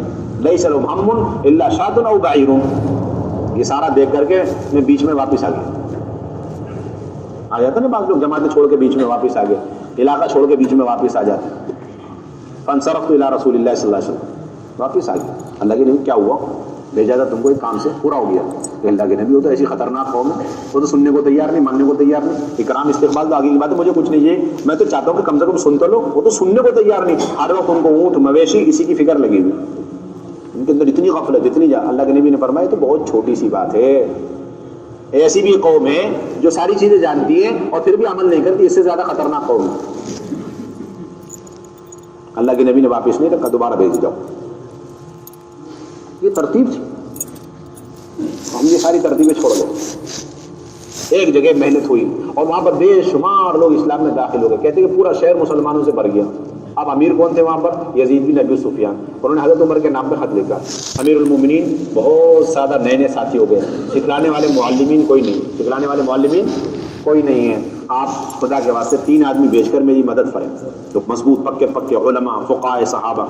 تو کہتے ہیں کہ 5 انصاری صحابہ تھے جنہوں نے حضور ہی کے زمانے میں قرآن جمع کر لیا تھا، ایک حضرت عبادہ بن صامت، دوسرے حضرت ابو الدرداء رضی اللہ عنہ، اور تیسرے حضرت ابی بن کعب رضی اللہ عنہ، چوتھے معاذ بن جبل رضی اللہ عنہ، اور 5ویں نمبر پر ابو ایوب انصاری رضی اللہ عنہ۔ یہ 5 بڑے بڑے صحابہ، کبار صحابہ، فقہاء صحابہ، علماء صحابہ، خواص صحابہ، بالکل، اور یہاں ہر وقت لگے ہوئے مدینے میں، اور وہاں سے تقاضا آ رہا ہے، یزید بن ابی سفیان نے خط لکھ دیا 3 آدمی چاہیے، بھیج دیجیے اب آپ۔ حضرت عمر نے 5 کو بلایا، 5 کو بلا کے کہا کہ دیکھو یہ تقاضا تمہارے بھائی نے بھیجا ہے وہاں سے، وہاں سنبھالنے والا کوئی نہیں ہے، نہیں لوگ بالکل دن بدن بڑی تیزی سے دین میں داخل ہو، ان کا کلمہ سکھلانا، نمازیں سکھلانا اور آگے ان کی تربیت اور تعلیم کا نظام سنبھالنا۔ بتاؤ کون تیار ہے؟ 3 آدمی چاہیے، 5 میں سے 2 شکلیں، یا تو تم سب کے سب جانے کے لیے تیار ہو تو قرعہ ڈال لو، جس کے نام پہ قرعہ نکلے گا انہیں 3 کو بھیج دیں گے، اور یا پھر تم 3 خود بخود تیار ہو جاؤ کوئی نہ کوئی۔ تو انہوں نے کہا کہ دیکھو یہ جو ہے نا بڑے میں ابو ایوب انصاری بہت بوڑھے ہو چکے ہیں تو یہ چھوڑ دو، انہوں نے سب نے مل کے کہا۔ اور یہ بزرگ حضرت کعب بن مالک ابی بن کعب کی طرف اشارہ ہے، یہ بزرگ یہ تو بہت بیمار چل رہے ہیں، تو 2 کینسل ہو گئے، 3 ہم پکے تیار۔ اب حضرت عمر نے روٹ بنایا تاکہ دیکھو سب سے پہلے حمص جانا، کہاں جانا؟ حمص پہنچنا، اور وہاں پر جب ماحول بن جائے تو تم 3 میں سے وہاں ایک رک جانا۔ حضرت عبادہ بن صامت وہاں رک گئے، اس کے بعد حضرت ابو الدرداء کو بھیج دیا فلسطین، اس کے بعد حضرت معاذ کو بھیج دیا کہاں؟ ملک شام بھیج دیا۔ اب آگے کیا ہوا؟ سیکھتے رہے، سکھلاتے رہے، تینوں نے اپنے قبریں وہی بنا لی۔ یہ ہے اصل ترتیب سیرت کی، مسجدوں کو اٹھانا ایسے تھوڑی ہوتا ہے۔ ایسے واقعات حیات صحابہ میں بھرے پڑے ہیں، سارے حیات صحابہ میں موجود ہیں۔ صحابہ کو کیسے بھیجا جاتا ہے؟ عنوان قائم کیا ہے ارسال الصحابۃ الی البلدان للتعلیم، کہ دین کی تعلیم اور تربیت کی غرض سے صحابہ کو پورے علاقوں میں پھیلا دینا۔ جب تک اس پر ہم عمل نہیں کریں گے ہمارے علاقے مضبوط نہیں ہونے گے۔ اس لیے جیسے علاقہ تیار ہوتا اور نئے لوگ اسلام میں داخل ہوتے، ادھر سے مدینے سے مال تیار ہے، پروڈکٹ ماشاءاللہ فوراً بھیج دیا ہوتا، مدینے میں نہیں رکھتے تھے، فوراً روانہ کرتے، لمبے زمانے کے لیے لمبے رخ پہ بھیج دیے۔ تو یہی چاہا جا رہا ہے، دوسرا گشت اسی ذریعے سے ہمارا قابو میں آئے گا، سہ روزہ اسی ذریعے سے ہمارا قابو میں آئے گا۔ کتنی اچھی بات ہے، جو آدمی 10 دن لگا رہا الحمدللہ، وہ ایک سہ روزہ اپنی مسجد کا لگائے، دوسرا سہ روزہ اس مسجد سے لگائے جہاں سیکنڈ گشت کے لیے جاتا ہے، تیسرا سہ روزہ اس گاؤں دیہات کا لگا لے جہاں 3 دن کی جماعت اس کی جاتی ہے۔ کتنی آسان بات ہے، بات سمجھ میں آ رہی؟ جو لوگ 10 دن لگا رہے ہیں اب وہ چاہتے ہیں کہ میری اگل بغل کی مسجدیں بھی کھڑی ہو جائیں اور میرے وہ گاؤں دیہات اطراف جہاں میری سہ روزہ کی جماعت جاتی ہے، کئی دنوں سے وہاں کام اٹھ نہیں رہا، اب اس کی شکل یہ ہے کہ سہ روزہ اپنی مسجد کا لگا لے اور ایک سہ روزہ اس سیکنڈ گشت جہاں پر ہوتا ہے وہاں سے، اور وہ تیسرا سہ روزہ کہاں سے؟ جہاں سہ روزہ کی جماعت یہ لے کے جاوے۔ اب وہاں کے لوگ تیار ہو جائیں، جو ساتھی سالانہ 4 مہینے لگا رہا ہے، بجائے اس کے کہ ہر مرتبہ اپنی مسجد کی 4 مہینے کی جماعت دے کر کے جاوے، ایک چلہ اپنی مسجد کا لگا لے، ایک چلہ وہاں سے لگا لے جہاں سے سیکنڈ گشت ہوتا ہے اور وہاں والے ساتھی تیار نہیں ہوتے، اور ایک چلہ ان گاؤں دیہات والوں کو لے کر کے لگائے جہاں پر یہ سہ روزہ ہر مہینے جاوے۔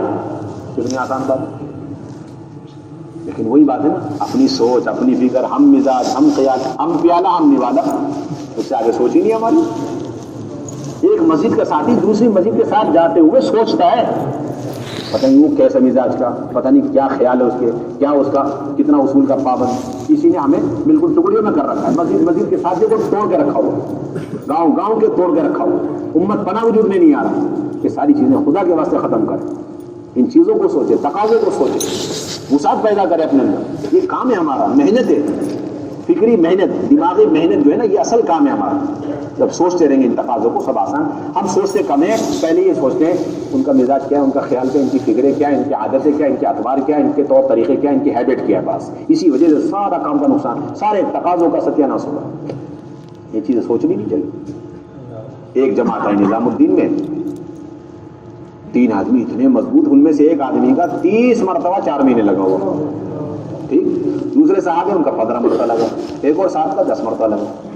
اتنے بڑے خطرناک ہیوی انجن، ایک میں نے کہا کہ اتنی تیز گاڑی چلاؤ گے گاڑی کے ڈبے ٹوٹ جائیں گے تمہارے۔ میں نے کہا کہ کسی قیمت کرا دیں، کچھ کسی قیمت کرا دیں، آپ تینوں کو اس جماعت سے ہٹنا پڑے گا، ہے نا۔ اور یہ تو جماعت بیچاری کمزوری، اتنی ہیوی انجن لگ جائیں گے، پتہ نہیں ہیوی ڈوز ہو جائے گا بہت۔ میں نے کہا میں دوسرا امیر دے دوں گا ان کو، وہ سنبھال لیں گے۔ اور آپ کے لیے تو بڑے ڈبے یہاں ہیں، بیرون کی جماعتیں تیار ہیں، 81 بیٹھی ہوئی ہیں بیرون کی جماعتیں۔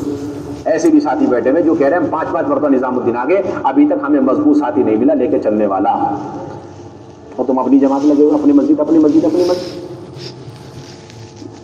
چنانچہ بائی پاس سرجری، تینوں کو الگ کیا، ایک کو ملیشیا کی جماعت دی، ایک کو کرگستان کی جماعت۔ کہنے کی زبان بھی نہیں آتی، میں نے کہا کہ یہی تو اصل چیز ہے۔ میں نے کہا کہ کرگستان والے ایسے نہیں ہیں معمولی لوگ، وہ ہیں جن کے اندر سارے محدثین گزرے ہیں، بخاری بھی امام بخاری رحمۃ اللہ علیہ رشیا کے ہیں. کہاں کے؟ کرگستان سے دور 150 کلومیٹر دور پر وہ ازبیکستان ہے, وہیں پر بخارا ہے. امام نسائی وہ بھی وہیں کے ہیں. امام ترمذی وہ بھی ماوراء النہر کے. سارے بڑے بڑے ائمہ حدیث وہیں کے ہیں. ان کے اندر آج تک وہ خوبیاں. تم جاؤ تو صحیح, تم آج تک تعلیم کے حلقوں میں بیٹھنے کے آداب بھی بیان کرتے رہو, ان کے ساتھ جاؤ گے تو پتہ چلے گا حلقوں میں بیٹھنا کس حدت کے ساتھ ہوتا ہے. جاؤ ان کے ساتھ ہو جاؤ. آپ تو زبان سے انہیں آداب سکھلاؤ گے اور ان کے عمل سے آپ ادب سیکھو گے. چلے گئے آنے کے بعد ایسا مجھ سے معانقہ کر کے ان ساتھی نے اتنے خوش کہ اتنا فائدہ ہوا. زبان نہیں آتی لیکن ان کے جیسا عزیمت, ان کی جیسی محنت, ان کی جیسے نفت جماعتیں اور 4-4 گھنٹے ملاقاتیں. کہتے تو ہم بھول ہی گئے تھے 4-4 گھنٹے ملاقات کرنا جماعت میں نکل کر. 4 گھنٹے بیان کرنا تو آگے 4 گھنٹے باہر پھیل کر کے محنت کرنا بھول گئے ہم سارا. اب اگلی جماعت ملیشیا والوں کے ساتھ بھیج دی. اب اس جماعت کے اندر ایک سے ایک مزاج کے, وہ سارے آداب اصول کچھ بھی نہیں, ساری بے اصولی اس کے اندر. اب آ کر کے پریشان. میں نے کہا کہ ساری جماعتیں آپ کو چلانی ہے, یہ بھی چلانی ہے, یہ بھی چلانی ہے, وہ بھی چلانی ہے, یہ بھی چلنا امت کے ہر فرد کے ساتھ مستقل اس نبوت کا کام ہے. چلو آپ سب کے ساتھ چلو, عمل کر لینا نہیں. میں نے وہی عرض کیا, عمل کر لینا نہیں, چلے لگا لینا نہیں, گشت کر لینا نہیں. ہر ایک کے ساتھ چلے گی نہیں چلے, ہر مزاج والوں کو برداشت کیا کہ نہیں کیا, ہر فکر والوں کو لے کے چلے گی نہیں چلے. آج بھی مشورے میں ایک بات عجیب بات حضرت فرمایا, ایک آدمی تھا جو حضرت شیخ ذکر رحمۃ اللہ علیہ کو مغلظہ گالیاں دیتا تھا. کون سی گالی دیتا تھا؟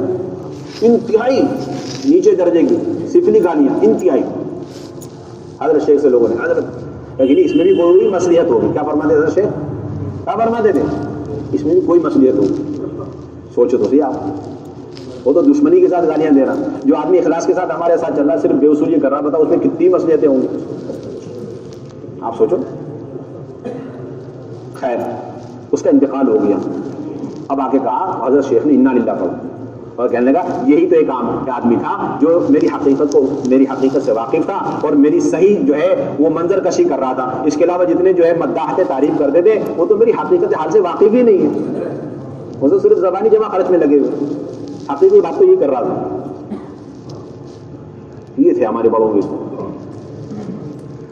تو اس کو اپنے اندر پیدا کرنا ہے, تحمل, بردباری. یہ تو جتنا چلیں گے ہر طرح کے لوگوں کے ساتھ. اللہ کے نبی باقاعدہ نظام بناتے تھے کہ یہ بہت امیر گھرانے کے شہزادے جی, اور یہ کون ہے جی, یہ بالکل سارے صحابہ مہاجرین صحابہ میں 1 نمبر کے فقیر. کون جی؟ حضرت معاویہ رضی اللہ عنہ. پہننے کے چپل بھی نہیں, کپڑے نہیں, سارے چھیتڑے, دونوں کی جوڑی لگا جاؤ.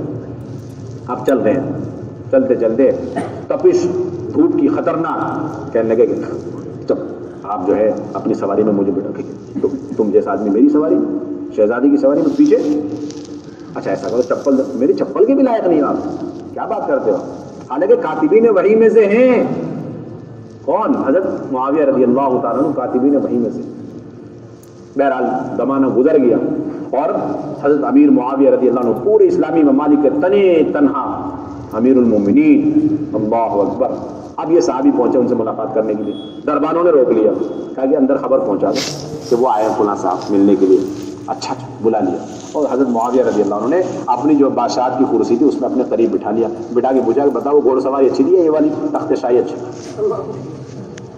تو انہوں نے کہا مجھے اس زمانے میں جاہل تھا, مجھے نہیں پتا تھا کس کا کیا مقام مرتبہ ہے. تو مولانا یوسف نگر یہ واقعہ سنا کے فرماتے تھے کہ دیکھو دونوں کی جوڑی بنائی انہوں نے, تو ان کا مقام بڑھ گیا. پرانے ساتھی کا درجہ بڑھ جاتا ہے جب نئے کو چل جلتے, اور نئے کی پرانوں کی وجہ سے تربیت ہو جاتی ہے. دیکھو ان کو تربیت ہوگی, پہلے احساس نہیں تھا, اب احساس ہو گیا. یہ سمجھیے. اس لیے دیکھنے میں بہت آ رہا ہے یہ کام کا جو ذوق ہے نا, یہ سب اسی وجہ سے. ایک تو باہر کی محنت چھوڑ دی ہم نے, چلنا پھرنا, محنتیں کرنا, اور اس کی وجہ سے تحمل بردباری ختم, اور اس کی وجہ سے ہماری سوچیں بالکل محدود ہوتی چلی گئی. اب اپنی محدود جماعت, اپنا محدود سوچ, اپنے محدود ساتھی, حتیٰ کہ اپنے محلے کے ساتھی اگر کوئی دوسرے قسم کے بھی آ جائے ہم, بلکہ ایسا بنا ہوا یہ 4 قسم کے ساتھی ہیں, ان کے ساتھ یہ قسم کے جاویں گے, ان کے ساتھ یہ قسم کے جاویں گے, ان کے ساتھ یہ قسم کے جاویں گے, ان کے ساتھ جانے والے ان کے ساتھ نہیں جا سکتے, ان کے ساتھ جانے والے ان کے ساتھ نہیں جا سکتے. اس کا خلاصہ ہے کہ ایک مسجد 4 حصوں میں بٹی ہوئی ہے. اس کا خلاصہ کیا ہے؟ ایک مسجد جی 4 حصوں میں بٹی ہوئی ہے. ہم نے بات رکھا امت کو. ہمیں تشکیل کا تو یہ ہے کہ بھائی سارے مل کر لگ لپٹ کر کے محنت کریں گے. 100 ہو جائے 50 ہو جائے, اللہ سب کو جمع کر دو. اور جن کی ترتیب ہے ان کا بھی بستر تیار, اور جن کی ترتیب نہیں ان کا بھی بستر تیار. اگر انہی میں کھپت ہو گئی جن کی ترتیب ہے تو الحمدللہ, اگر اور بھی زائد ہیں تو ماشاءاللہ لے آؤ بھائی آپ بھی اپنا بستر لگا. کون کس کے ساتھ جائے گا, مشورے کے تابع چیز. کوئی اپنی مرضی کی ذات. ہاں مصلحتیں دیکھیں گے, حکمتیں دیکھیں گے, کون کس کے ساتھ تھوڑا سا میل کھاتا ہے یہ دیکھیں گے, لیکن اتنا بھی نہیں کہ ہر وقت وہی سوچا جاوے اور سارے کام کے تقاضوں کا خون ہو جائے. ایسا نہیں ہوگا. ہر وقت مزاج کو دیکھا جائے, ہر وقت اس کی عادتوں کو دیکھا جائے, ایسا نہیں. بلکہ قصدن ہم جو ہے ان کا ان کے ساتھ نہیں دکھاتا, ہم ان کے ساتھ لگا دیں, کیونکہ اس سے بڑی بڑی مصلحتیں اس کے اندر موجود ہیں. اس لیے میرے بھائیوں دوستوں بزرگوں, آپ حضرات عزم ارادے کریں انشاءاللہ ہمیں اس طریقے سے 5 اعمال کی فکر کرنی, پہلے گز کی بھی, دوسرے گز کی بھی, اور اسی طریقے سے آبادی کی محنت کا نظام قائم کرنا ہے, اور اندرون بیرون کی تشکیلیں کرنی ہے, اور اسی طریقے سے تعلیم کے حلقے اہتمام کے ساتھ لگانے, اور اس کے ساتھ گھر کی تعلیم کا بھی اہتمام کرنا.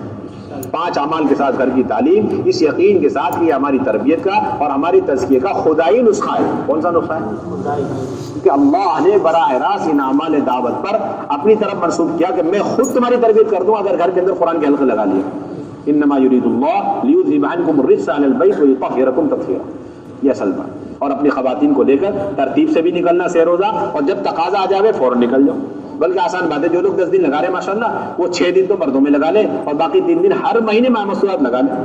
تو اس سے انشاءاللہ ماہ مسورات جماعتوں کا اضافہ ہوتا چلا جائے, نئی نئی بہنوں کو موقع ملے گا. کتنی اچھی بات ہے, کتنی اچھی بات ہے. بلکہ یہ بھی ہو سکتا ہے, اللہ توفیق دے, 3 دن لگا لیے مسورات مردوں میں, باقی 2 مرتبہ ماہ مسورات لگا لو. ایک اپنی مسجد میں لگا لو, ایک دوسری مسجد کا لگا لو. کتنی آسان بات. بلکہ جتنے پرانے ساتھی یہ تو طے کرو کہ ہمیں انشاءاللہ مرد مستورات ماہ مستورات فروض اس طرح تقاضے پر کرنا ہے جس طریقے سے ہم مردوں میں تقاضوں پہ سہ روزہ چلہ لگاتے ہیں.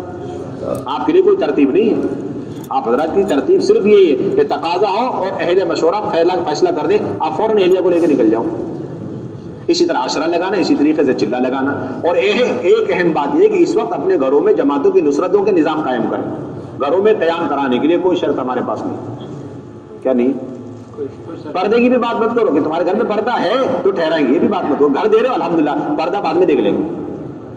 بھائی اچھی طرح سن لیں آپ حضرات. ہاں, سب سے بڑا مسئلہ پردے کو بنا رکھا آپ نے. اب کے جماعت کو ٹھہرانے کا مقصد ہی پردہ وجود میں لانا ہے, اور آپ پہلے پردے کے لیے آتے ہو تاکہ جماعت اندر ہی نہ جائے. الٹا چل رہا معاملہ, عجیب بات ہے. بھائی جماعت لے رہے ہو آپ, نہیں لے رہے بھائی لے لو. اتنا اسے سمجھاؤ کہ معمولی سے آدمی تیار ہے, ہمیں اپنا گھر دینے کو تیار ہو. اب جب دینے کو تیار ہو آپ دیکھ لو, بھائی پردہ نہیں ہے آپ فوراً پردہ باندھ لو. اور ہمارا عالم پردہ ہے نہیں, چھانک چھانک کے دیکھیں, سوراخ دیکھیں, یہاں تو نہیں وہاں تو نہیں, اور کینسل پہ کینسل کرو گزرتے. آپ اس کے گھر کو کینسل نہیں کر رہے ہو بلکہ اس کو ہدایت سے کینسل کر رہے ہو. آپ اس کو انوار دعوت سے اسے آپ محروم کر رہے ہو. عجیب بات. آپ نے بس ایک ایمان والے کو جس طرح اللہ کے راستے میں نکلنے کی تشکیل کرتے ہو, اس طرح اس کے گھر میں جماعت ٹھہرانے کی اسے تشکیل کرو. چاہے وہ نماز سے بھی اس کا تعلق نہ ہو, مسجد میں نماز میں بھی نظر نہیں آتا, مشورے میں بھی نہیں آتا, کہیں بھی نظر نہیں آتا, اس سے بھی مل کر آپ کو اللہ کے بندے بندی آ رہے ہیں اور اس میں اتنی خیر ہے, اتنی برکت ہے, اتنے انوارات. اب وہ کہے گا میں بیمار ہوں, وہ سارے صحابہ نے تو بیماری کے ساتھ ہی نصرت کری. وہ کہے گا میرے پاس پیسے نہیں ہے, وہ سارے صحابہ نے فقر و فاقے کے ساتھ نصرتیں کی ہیں. وہ کہے گا میرا تو گھر اتنا تنگ ہے, کہ صحابہ کے گھر سے تو آپ کا کچھ زیادہ چھوٹا نہیں ہے الحمدللہ. یہ جو 3 کمرے دیکھتے نا, ایک کمرہ وہ جس میں آنے والی بہنیں ٹھہر جائیں, ایک کمرہ وہ جس میں میزبان بہن ٹھہر جائے اپنے بچوں کے ساتھ, ایک ہال ہونا چاہیے. یہ تنظیمی مزاج ہے. کون سا مزاج ہے؟ جب سے آپ نے یہ 3 چیزیں سوچی نا تو آپ نے ان سارے گھروں کو محروم کر دیا جہاں پر 2 ہی کمرے تھے, اور وہ گھر تو ہو ہی گئے محروم ان جماعتوں کے استقبال سے جہاں ایک ہی کمرہ ہے. قیامت تک وہاں جمع ٹھہر نہیں سکتی, اور ان کا اچھا بجٹ ہونا چاہیے, اخراجات, اور وہ اپنے 3 منزل بناوے, 3 کمرے بناوے, جب جمع ٹھہرے بھی. کہاں سے لگا دی شرط؟ یہاں تو یہ کہا جا رہا اتنا چھوٹا تنگ سے تنگ مکان کہ اگر جماعت کی بہنیں پاؤں پھیلا کے لیٹ سکے تو گھر والی نہیں سو سکتی بچوں کے ساتھ, اور گھر والی اپنے بچوں کے ساتھ سو جائے, جو جماعت کی بہنیں اپنی پاؤں پھیلا کے نہیں سو سکتی. ایسے گھروں میں جماعت اتار دو, چاہے کہ 2 دن اپنی جماعت کی بہنیں پاؤں موڑ کر سمیٹ کر اکڑ بیٹھے بیٹھے بھی گزار دے, کوئی بات نہیں, چلے گا, بٹھاؤ جماعت اتارو آپ. عجیب بات. اللہ معاف فرمائے. ہماری ہندوستان کی جماعتیں ملکوں میں جا کے کام کر انہوں نے کارگزاری سنائی کہ ہم گئے تھے, وہ سب سے زیادہ اس بات سے خوش ہوئے کہ آپ نے ہمارا گھر قبول کر لیا. چھوٹا گھر تھا, مختصر گھر تھا, اور فیملی بہت بڑی تھی, بچے زیادہ تھے. کیوں خوش ہوئے؟ اس سے پہلے جو جماعتیں آئی تھی انہوں نے ہمارے گھر کینسل کر دیے. شرط لگا رکھی ٹوائلٹ باتھ روم اٹیچ. کون سے شرائط میں سے یہ دور ہے, کوئی بات نہیں, پردہ ڈال کر کے لے جاؤ, وہیں سے اپنی ضروریات فارغ ہو کر کے آ جائیں, کوئی بات نہیں. کوئی ہمارے ٹوائلٹ باتھ روم اٹیچ نہیں شرط. دروازے کی بھی شرط نہیں ہے, دروازہ نہیں ہے, کیوار نہیں ہے, پٹ نہیں ہے, کنڈی نہیں ہے, کوئی بات نہیں, اوپن دروازہ وہاں بھی ٹھہرا ہو. کیوں؟ واللہ یعصمک من الناس, اللہ کی ذمہ حفاظت کرنا. دروازے تھوڑی حفاظت ہوتی ہے، کوئی چیز نہیں. بجلی پانی کا سپلائی نہیں ہو وہاں تو سب سے پہلے ٹھہرا ہو، کیونکہ باطن سب سے زیادہ وہاں محنت کر رہا ہے. بجلی پانی کا سپلائی نہیں وہاں ٹھہرا ہوا. جہاں روڈ ختم ہو جائے آگے روڈ ہی نہیں ہے، کچا روڈ، وہاں بھی جماعت دے جاؤ.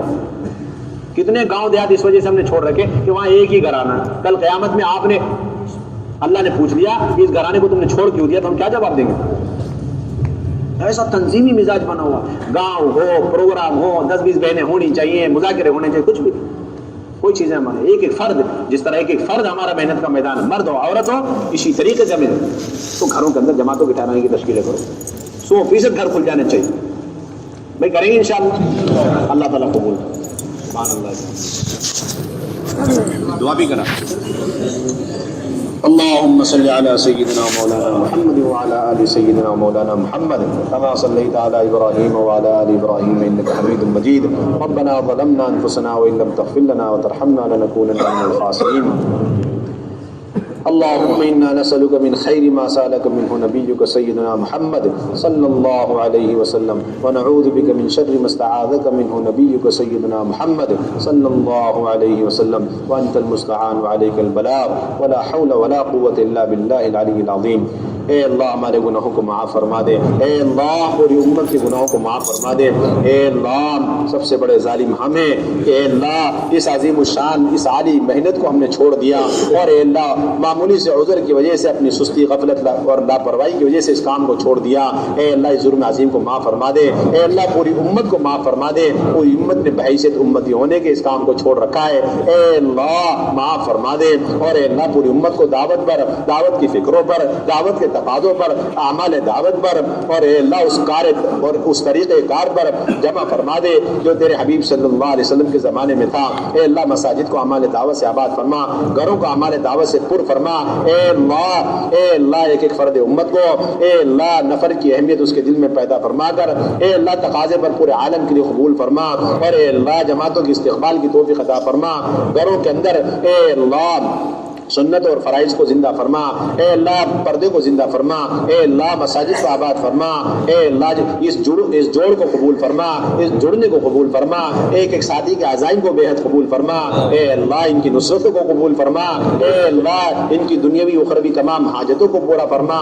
اے اللہ سب سے بڑی حاجت آپ کی رضا ہے. اے اللہ تو ہم سے راضی ہو جا، ہمیں اپنے سے راضی فرما لے. اے اللہ اپنے رضا والے کاموں پر ثابت قدم فرما، اپنی ناراضگی والے کاموں سے ہماری حفاظت فرما. شیطان نفس کے شرور و فتن سے ہماری حفاظت فرما. اجتماعیت قلب پیدا فرما، وحدت فکر، وحدت کلمہ پیدا فرما. اے اللہ ایمان کی حقیقت دلوں میں راسخ فرما. مومنین کاملین ہم کو شامل فرما. اے اللہ مساجد کو کھول دے، مراکز کو کھول دے، خصوصاً ہمارے مرکز کو کھول دے. اے اللہ پورے عالم سے کونے کونے چپے چپے سے اے اللہ امت جوخ در جوخ دین کی نسبت پر یہاں آوے. اور اے اللہ اس مرکز سے پورے عالم میں کونے کونے چپے چپوں میں دیر اور دور کے لیے اے اللہ مردوں کی عورتوں کی جماعت جاوے. اس کی شکل غیب سے پیدا فرما. اے اللہ ہماری بدعمالیوں کی وجہ سے نحوست سے اے اللہ ہمیں مرکز سے محروم نہ فرما. اے اللہ انوارات سے محروم نہ فرما. اے اللہ قیامت تک کے لیے اے اللہ اس کے فیوز و برکات کو جاری و ساری فرما. اے اللہ پہلے سے زیادہ آباد فرما. اے اللہ رکاوٹ ڈالنے والوں کو بھی ہدایت نصیب فرما. اے اللہ تکلیف دینے والوں کو اور اے اللہ ظالموں کو بھی ہدایت نصیب فرما. ہمارے دلوں کے اندر سے، پوری امت کے دلوں کے اندر سے انتقام کا جذبہ نکال کر ہدایت کا جذبہ پیدا فرما. اے اللہ اس مختصر سی دعا کو اپنے فضل